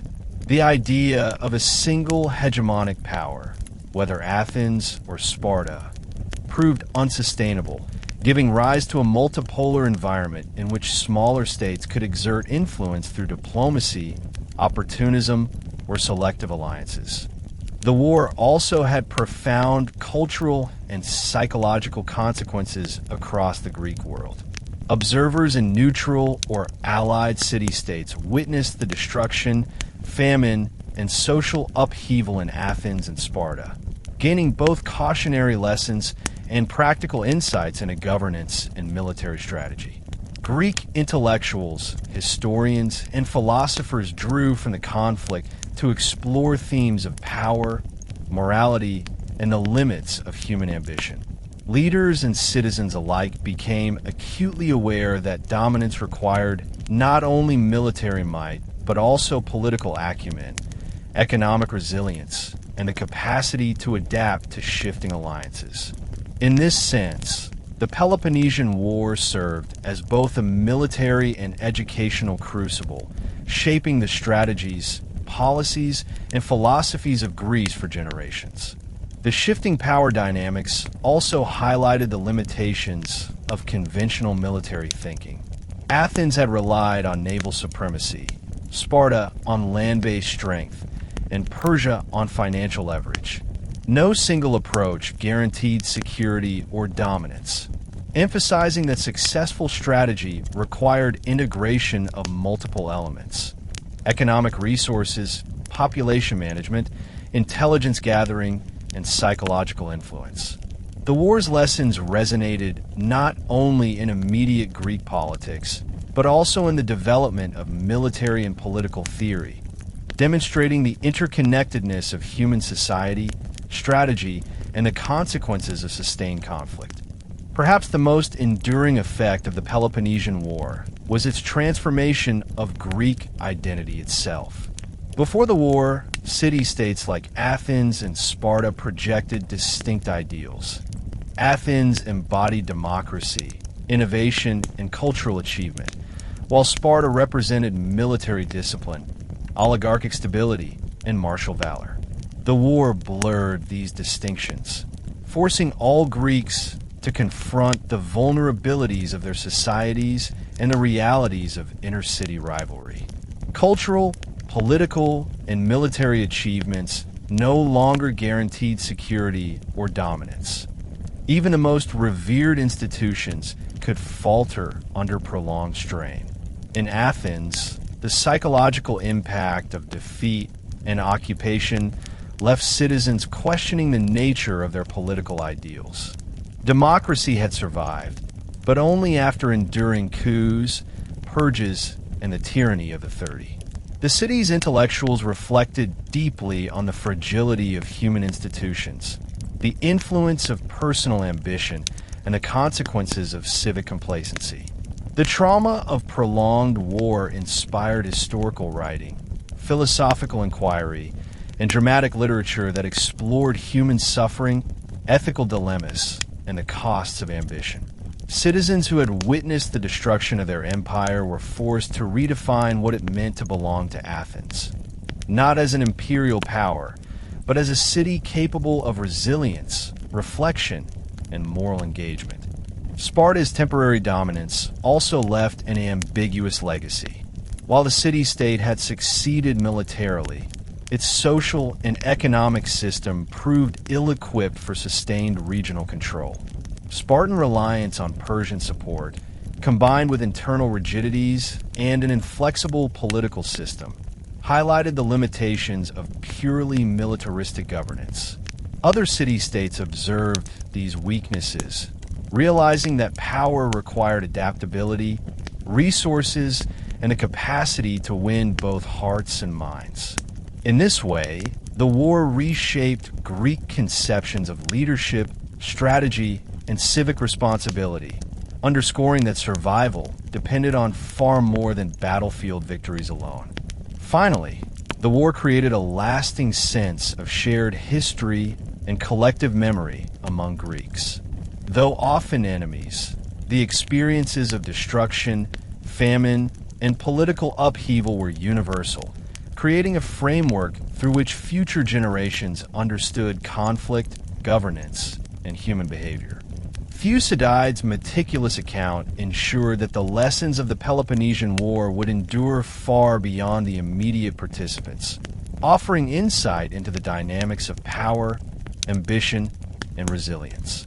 The Greek world emerged from the war scarred but profoundly transformed, carrying forward a nuanced understanding of leadership, morality, and the precarious balance of civilization. The Peloponnesian War revealed the critical importance of naval power in shaping the course of conflict. Athens, relying on its established maritime dominance, had perfected the use of triremes, sleek, fast, and maneuverable warships that became the backbone of Athenian strategy. Each trireme carried a crew of approximately 200 men, including rowers, marines, and officers, whose coordination required intense discipline and training. The Athenian fleet, composed of hundreds of these vessels, allowed the city to project power across the Aegean, secure trade routes, and blockade enemy ports with remarkable efficiency. This mastery of naval warfare was both a technological and organizational achievement, demonstrating how innovation could translate directly into strategic advantage. The trireme's design emphasized speed, agility, and offensive capability. The ram at the prow was intended to breach enemy hulls, while Marines on board provided boarding parties capable of turning naval battles into close-quarters combat. Athenian rowers trained daily to synchronize their strokes, achieving remarkable precision and endurance. Coordinated maneuvers allowed the fleet to outflank, trap, or encircle enemy vessels, often turning numerical disadvantages into tactical victories. However, the war also revealed that these advantages required constant vigilance. Overconfidence, complacency, or failure to maintain discipline could turn strength into vulnerability, as demonstrated during the final catastrophic defeat at Aegospotami. Athenian naval operations were not only about combat, but also about logistics, intelligence, and psychological projection. Control of key straits, such as the Hellespont, allowed Athens to secure critical grain shipments from the Black Sea, sustaining both its population and military forces. Reconnaissance missions, spies, and alliances with smaller maritime states extended Athens' reach, creating a complex web of influence and dominance. Yet the success of this system depended entirely on coordination, discipline, and the ability to anticipate enemy strategy. When Spartan forces, supported by Persian gold, implemented superior intelligence and patient maneuvering, even the most disciplined Athenian navy was rendered ineffective, highlighting the delicate balance between technological prowess and strategic foresight. The evolution of naval warfare during the Peloponnesian War left a lasting legacy. The use of triremes, combined with tactical innovation, demonstrated that naval superiority could define the outcome of entire campaigns, even for cities with limited land forces. Athens' experience illustrated both the power and the limits of technological advantage, showing that mastery of one domain could secure temporary dominance, but would not guarantee survival in a conflict influenced by political instability, espionage, and the resourceful strategies of adversaries. Sparta, initially renowned for its land-based hoplite forces, faced a significant challenge in countering Athens' maritime supremacy. For decades, Sparta relied on its disciplined infantry to dominate on the battlefield, but the war demonstrated that victory at sea required more than brute strength. It demanded innovation, resourcefulness, and the ability to leverage external support. Recognizing this, Sparta embarked on a careful campaign to build a competent navy, transforming its approach to warfare and setting a precedent for the integration of land and sea power in Greek military thought. The turning point came through strategic alliances with Persia, which provided the financial resources necessary to construct and maintain ships comparable to Athenian triremes. These resources enabled Sparta to recruit skilled rowers, train crews, and experiment with naval tactics. Spartan commanders, such as Lysander, applied meticulous planning and a patient, observation-based approach to exploit Athenian weaknesses. Rather than confronting Athens immediately in their areas of strength, they used intelligence to predict movements, strike decisively when the enemy was unprepared, and maintain control over critical supply routes. This combination of preparation, timing, and precision compensated for Sparta's initial lack of naval experience and transformed the strategic landscape of the war. The Spartans also introduced innovations in leadership and coordination. Unlike Athens, where political oversight sometimes undermined military decision-making, Spartan commanders operated with clear hierarchies and centralized control.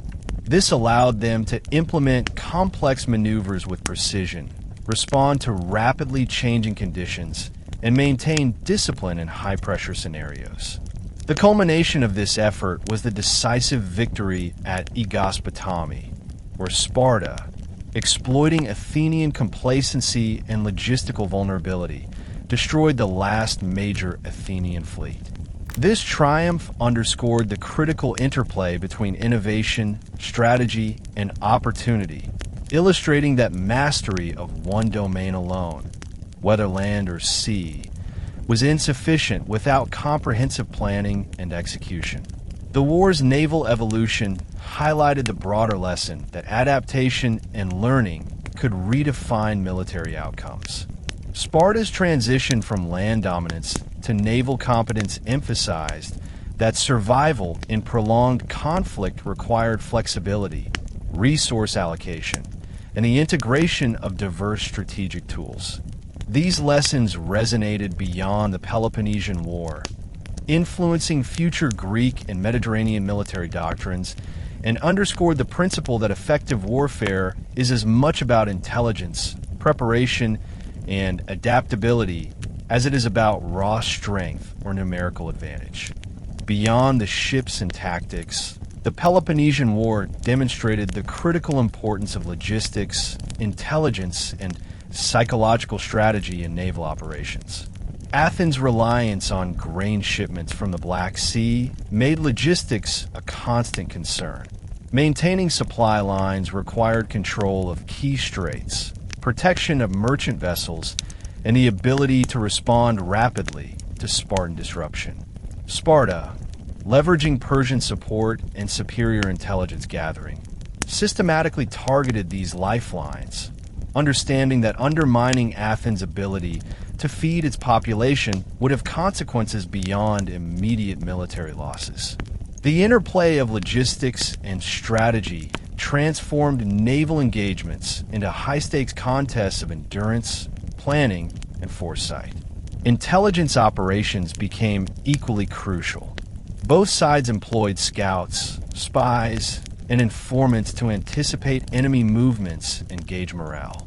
Athenian overconfidence often led to lapses in reconnaissance, as seen in their negligent positioning at Aegospotami. In contrast, Lysander's use of careful observation and timing exploited this vulnerability, demonstrating that victory often depended more on information and preparation than on numbers or individual heroism. The psychological dimension was equally significant. Fear, uncertainty, and the projection of power could demoralize enemy forces, influence public opinion, and alter the willingness of allies to remain loyal. Naval battles were therefore not purely kinetic confrontations, but also exercises in perception management, demonstrating the intersection of strategy, psychology, and leadership. The war's lessons in naval warfare extended to broader military theory. Coordination between fleets and land forces, the importance of securing supply chains, the role of intelligence, and the influence of morale were all critical determinants of success. Athens' initial dominance demonstrated the power of technological and organizational innovation, while Sparta's eventual triumph revealed the necessity of strategic patience, adaptability, and comprehensive planning. Together, these experiences provided a rich legacy for future military thinkers, emphasizing that warfare is multidimensional, involving a complex blend of technology, human decision-making, logistics, and psychology.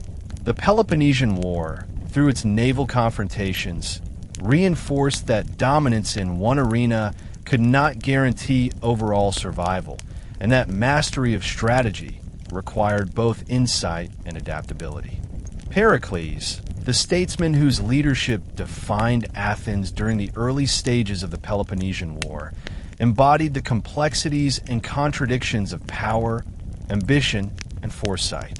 A visionary leader, he championed democracy, civic engagement, and the cultural flourishing of the city, while simultaneously navigating the pressures of an expanding empire.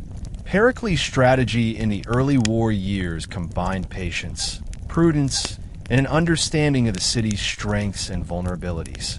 He relied heavily on Athens' naval supremacy and economic leverage, avoiding unnecessary land engagements with Sparta, whose hoplite forces were formidable and disciplined. Instead, he adopted a defensive posture on land while projecting power at sea, ensuring that Athens could survive and maintain its influence despite the threat posed by Sparta. Pericles' vision was not merely military. It encompassed the social and cultural dimensions of Athens. He understood that sustaining morale, unity, and civic identity was as important as winning battles. Public works projects, including the Parthenon and the fortification of the Long Walls, reinforced the city's strategic and symbolic strength. By investing in both defense and culture, Pericles created a sense of resilience and pride that would endure even during periods of hardship. Yet his leadership also illustrated the dangers inherent in balancing ambition with pragmatism. The reliance on naval power and strategic patience meant ceding ground on the mainland and leaving allies vulnerable, a decision that would later expose Athens to strategic overreach during campaigns such as the Sicilian expedition. Pericles' death during the plague of 430 BCE was a turning point not only for Athens' military strategy, but also for its political cohesion. His absence left a vacuum that would be filled by leaders of varying competence, ambition, and temperament. The city's assembly, while democratic, often struggled to make effective long-term decisions without a unifying figure. This leadership void contributed to a series of mistakes and miscalculations that eventually eroded Athens' advantages. Pericles' tenure, however, left a lasting lesson. That successful leadership requires a balance of strategic insight, foresight, and the ability to unify citizens around shared vision. His example demonstrates how leadership, culture, and morale are inextricably linked in determining a city-state's capacity to endure conflict and adversity. Alcibiades represents one of the most fascinating and turbulent figures of the Peloponnesian War. Charismatic, brilliant, and ambitious, he influenced the course of the conflict through both military genius and political maneuvering. Alcibiades' ability to inspire loyalty among troops, navigate complex alliances, and exploit strategic opportunities made him a powerful force in Athenian politics. Yet his flamboyant personality, erratic decisions, and tendency towards self-interest also destabilized Athens at critical moments. His career exemplifies the dual-edged nature of extraordinary individual leadership in times of crisis. During the Sicilian expedition, Alcibiades initially proposed aggressive strategies aimed at expanding Athenian influence and securing resources. His recommendations combined boldness with innovative tactics, reflecting his deep understanding of both political and military dimensions. However, accusations of sacrilege and political betrayal forced him into exile, creating a vacuum that disrupted command structures and undermined the cohesion of Athens' forces in Sicily. Alcibiades' personal fortunes, intertwined with citywide events, reveal the extent to which individual ambition could shape, and sometimes imperil, the fate of an entire city-state. His return to Athens later in the war temporarily restored strategic direction and morale, but his actions continued to provoke controversy and factionalism within the assembly. Alcibiades' career highlights the psychological dimensions of command and leadership. Soldiers and citizens alike were influenced not merely by orders or strategy, but by perception, charisma, and trust in their leaders. The war demonstrated that morale and loyalty could shift rapidly based on the actions and reputation of key individuals. Alcibiades' brilliance inspired victories, but his unpredictability also led to strategic errors and political instability. The broader lesson is clear. Leadership in times of war is not purely a matter of skill or knowledge, but also of judgment, temperament, and the ability to navigate the complexities of human behavior in both military and civic spheres. Alcibiades, for all his flaws, remains a case study in the precarious balance between genius and hubris, and its consequences on the fortunes of a city-state. In contrast to the volatile brilliance of Athenian leaders, Lysander exemplified the calculated, patient, and psychologically astute approach of Spartan command. Unlike Athens, where democracy sometimes undermined cohesion, Sparta's military hierarchy allowed Lysander to implement long-term strategies with precision and adaptability. His understanding of human behavior, alliance building, and timing made him one of the most effective military leaders of the era. Lysander's approach combined patience with decisive action. He avoided unnecessary confrontation when Athens was strong and struck ruthlessly when vulnerabilities presented themselves. Lysander's most famous maneuver occurred at Aegospotami, where he waited for the Athenians to become complacent, carefully observing their routines and exploiting moments of weakness. The Athenian fleet, assuming routine safety, was caught off guard, leading to a decisive Spartan victory that sealed Athens' fate. This battle was not simply a demonstration of force. It was a psychological triumph, exploiting overconfidence, exhaustion, and misjudgment among the enemy. Lysander understood that morale, perception, and timing were as critical as ships and soldiers, turning strategic patience into an instrument of psychological dominance. Lysander also excelled in the political and diplomatic dimensions of command. By cultivating relationships with Persian satraps, loyalist factions in Athens, and other Greek city-states, he ensured that Spartan victories were reinforced by alliances, resources, and legitimacy. His leadership demonstrated that military success was inseparable from politics and human psychology. Understanding both the enemy's vulnerabilities and one's own strengths was essential for enduring dominance. Lysander's achievements contrast sharply with the chaos and unpredictability of Alcibiades' leadership, providing a complementary lesson.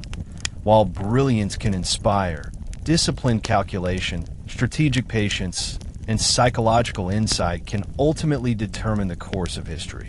The comparative study of leaders like Pericles, Alcibiades, and Lysander underscores a central theme of the Peloponnesian War. That leadership is as much about understanding human nature as it is about strategy or technology. Decisions made by a few individuals, shaped by personality, vision, and temperament, could alter the fate of entire city-states. The war demonstrated the profound consequences of leadership choices, the interplay between ambition and prudence, and the enduring impact of psychological insight on military and political success. In this sense, the conflict serves as a timeless exploration of command, ethics, and the human dimension of warfare. The Peloponnesian War left Athens' economy in ruins, a shadow of its former imperial prosperity. For decades, the city had relied on tribute from its empire, particularly from the Delian League, to fund both civic projects and military ventures. These funds had enabled monumental construction, lavish festivals, and the maintenance of a dominant navy.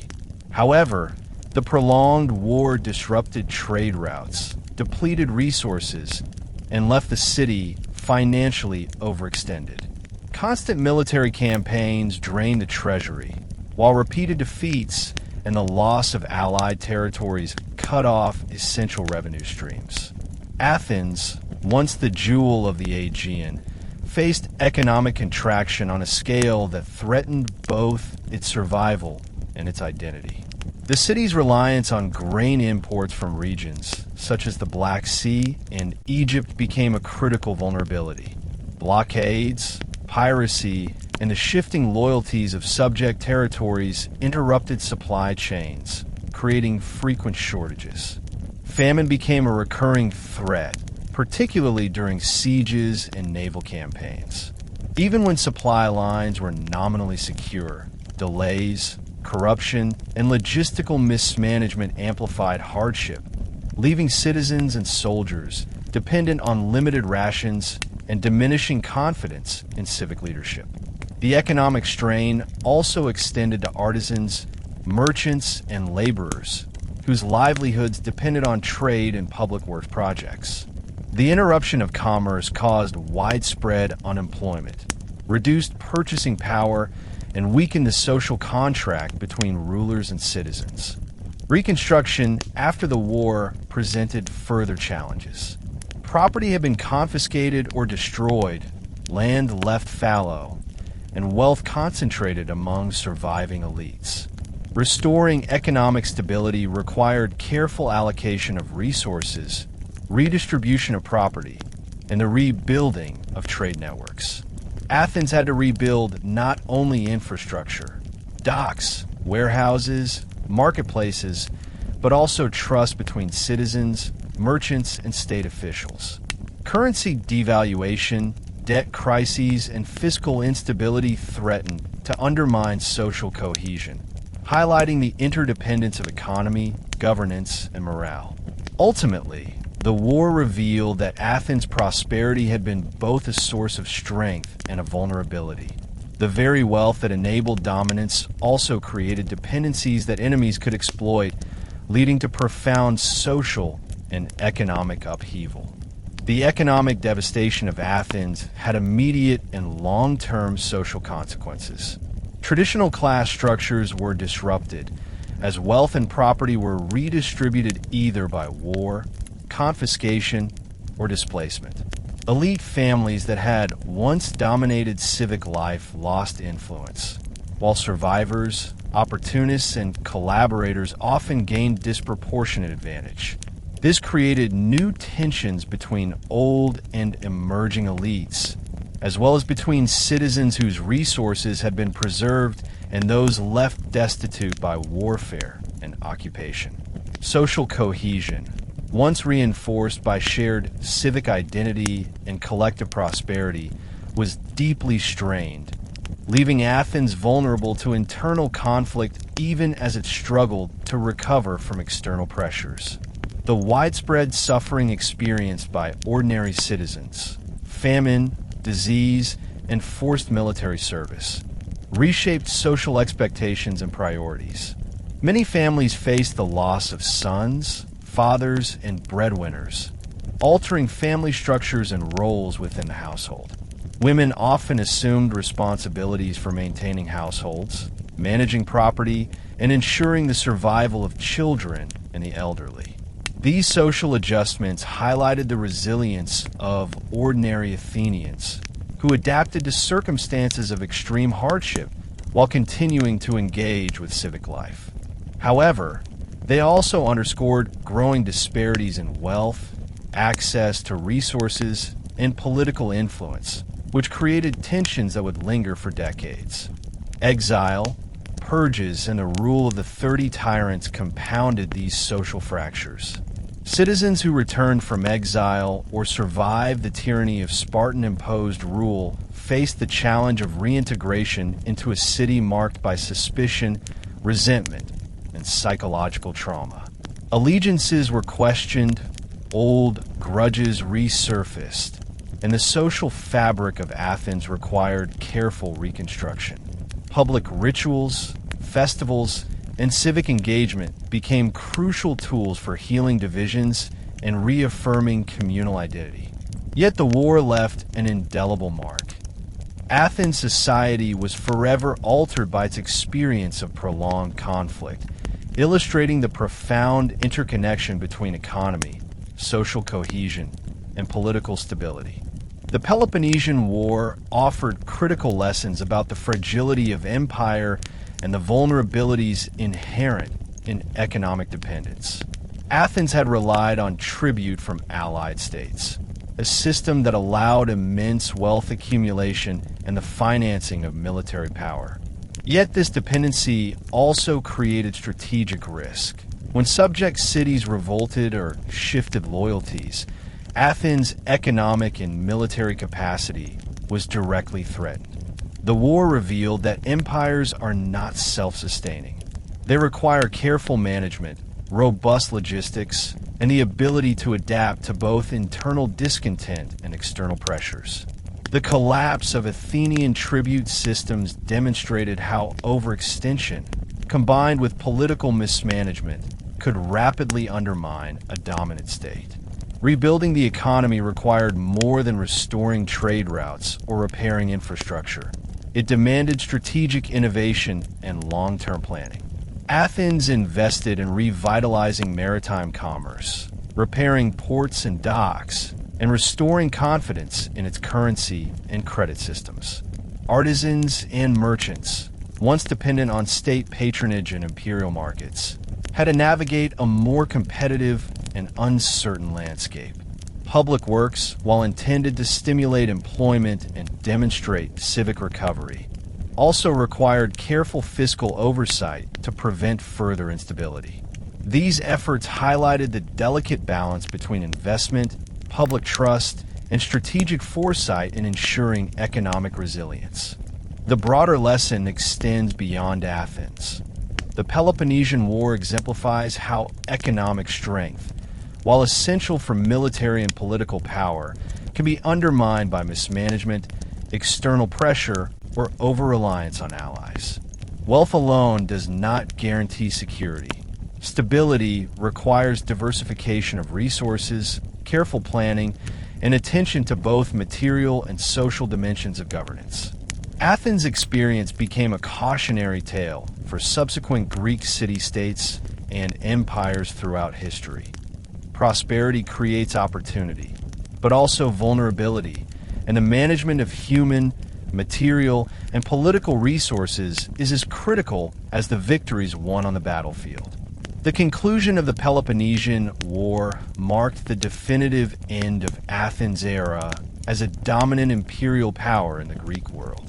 The defeat at Aegospotami in 405 BCE and the subsequent surrender in 404 BCE represented not merely the loss of military strength, but the collapse of a complex social, political, and cultural system that had flourished for generations. Athens, once a city-state whose influence stretched across the Aegean and beyond, was forced to tear down its long walls, surrender its fleet, and submit to Spartan oversight. The psychological impact on the citizenry was profound. The proud democracy, long admired and emulated across Greece, had been humbled, leaving citizens to confront the stark reality that power, no matter how entrenched, could be fleeting. The aftermath of the war revealed the human cost of decades of conflict. Tens of thousands of men had perished in battle or through disease, while famine, displacement, and political purges had devastated families and communities. The social order was deeply disrupted. Exiled citizens returned to a city marked by suspicion and trauma, while political factions struggled to rebuild trust and cohesion. Sparta's imposition of the 30 tyrants, a brief oligarchic regime, intensified these social divisions, demonstrating that victory achieved through external force often carries its own consequences. Athens' population, once vibrant and confident, now faced the challenge of restoring civic life amidst the lingering shadows of loss, fear, and grief. Yet, despite the physical and political destruction, Athens retained an enduring cultural and intellectual identity. The city's philosophers, dramatists, and historians turned to the war not only as a historical event, but as a lens through which to explore human behavior, ethics, and leadership. Thucydides' meticulous account of the conflict preserved the lessons of the war for generations to come, emphasizing the interplay of ambition, fear, and strategy in shaping historical outcomes.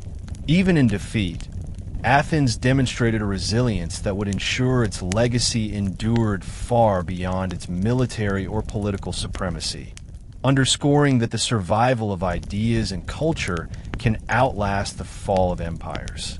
The Peloponnesian War provides a rich repository of moral and strategic lessons that resonate across time. At its core, the conflict illustrated the consequences of hubris, overextension, and misjudgment. Athens, confident in its navy and imperial reach, underestimated the resilience and adaptability of Sparta and overestimated its own capacity for sustained dominance.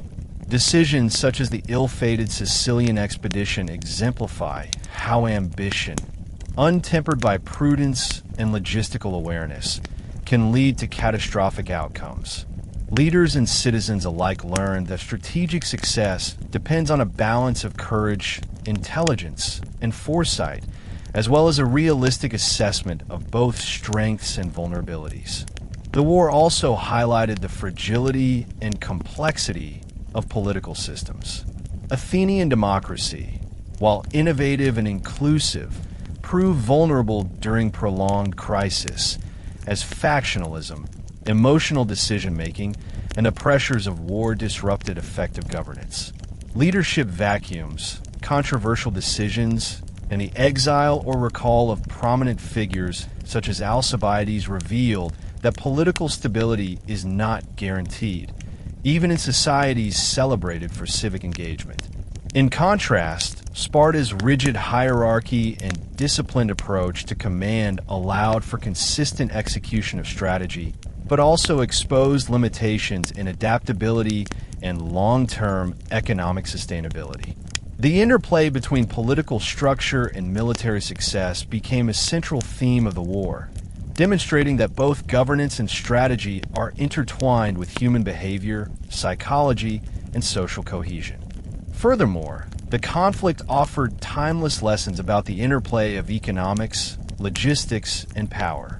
Athens' dependence on tribute and imported grain, coupled with mismanagement and external pressures, left the city vulnerable despite its naval supremacy.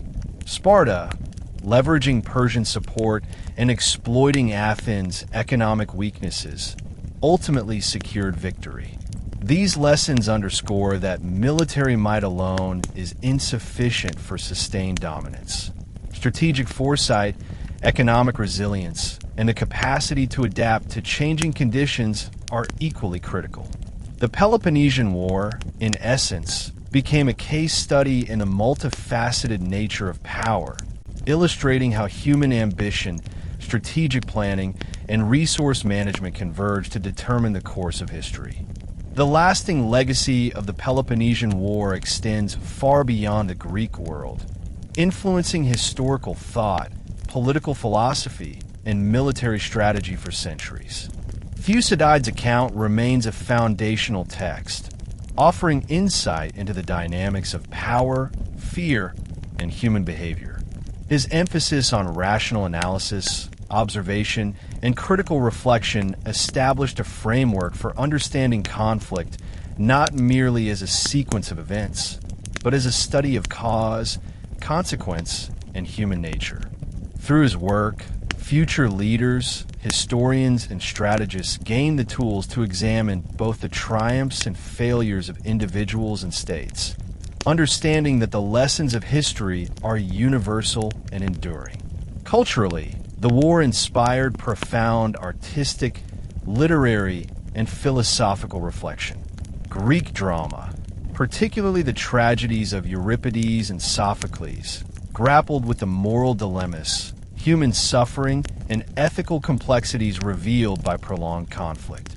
Philosophy flourished as thinkers explored questions of governance, ethics, and civic responsibility in a society confronted by violence, instability, and the collapse of long-standing institutions.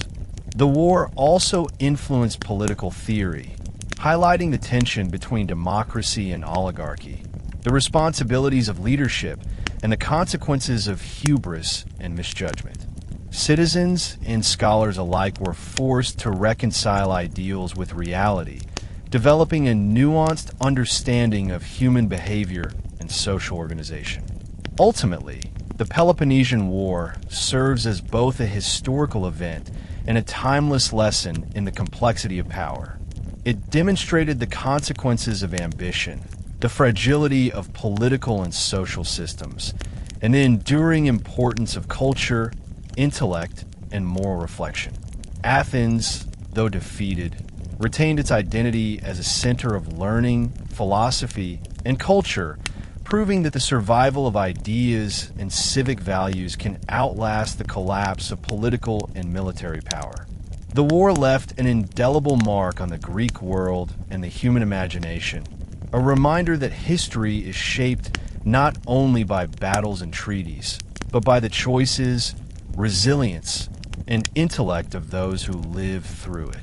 In this way, the Peloponnesian War remains a cautionary tale, a study of leadership, strategy, and human behavior, and a testament to the enduring power of thought, reflection, and cultural achievement in the face of adversity. That concludes our journey through the Peloponnesian War, a conflict that reshaped the Greek world and left lessons for humanity that still resonate today. Today, we've seen how ambition, hubris, strategy, and human nature intertwined to shape the fate of Athens and Sparta.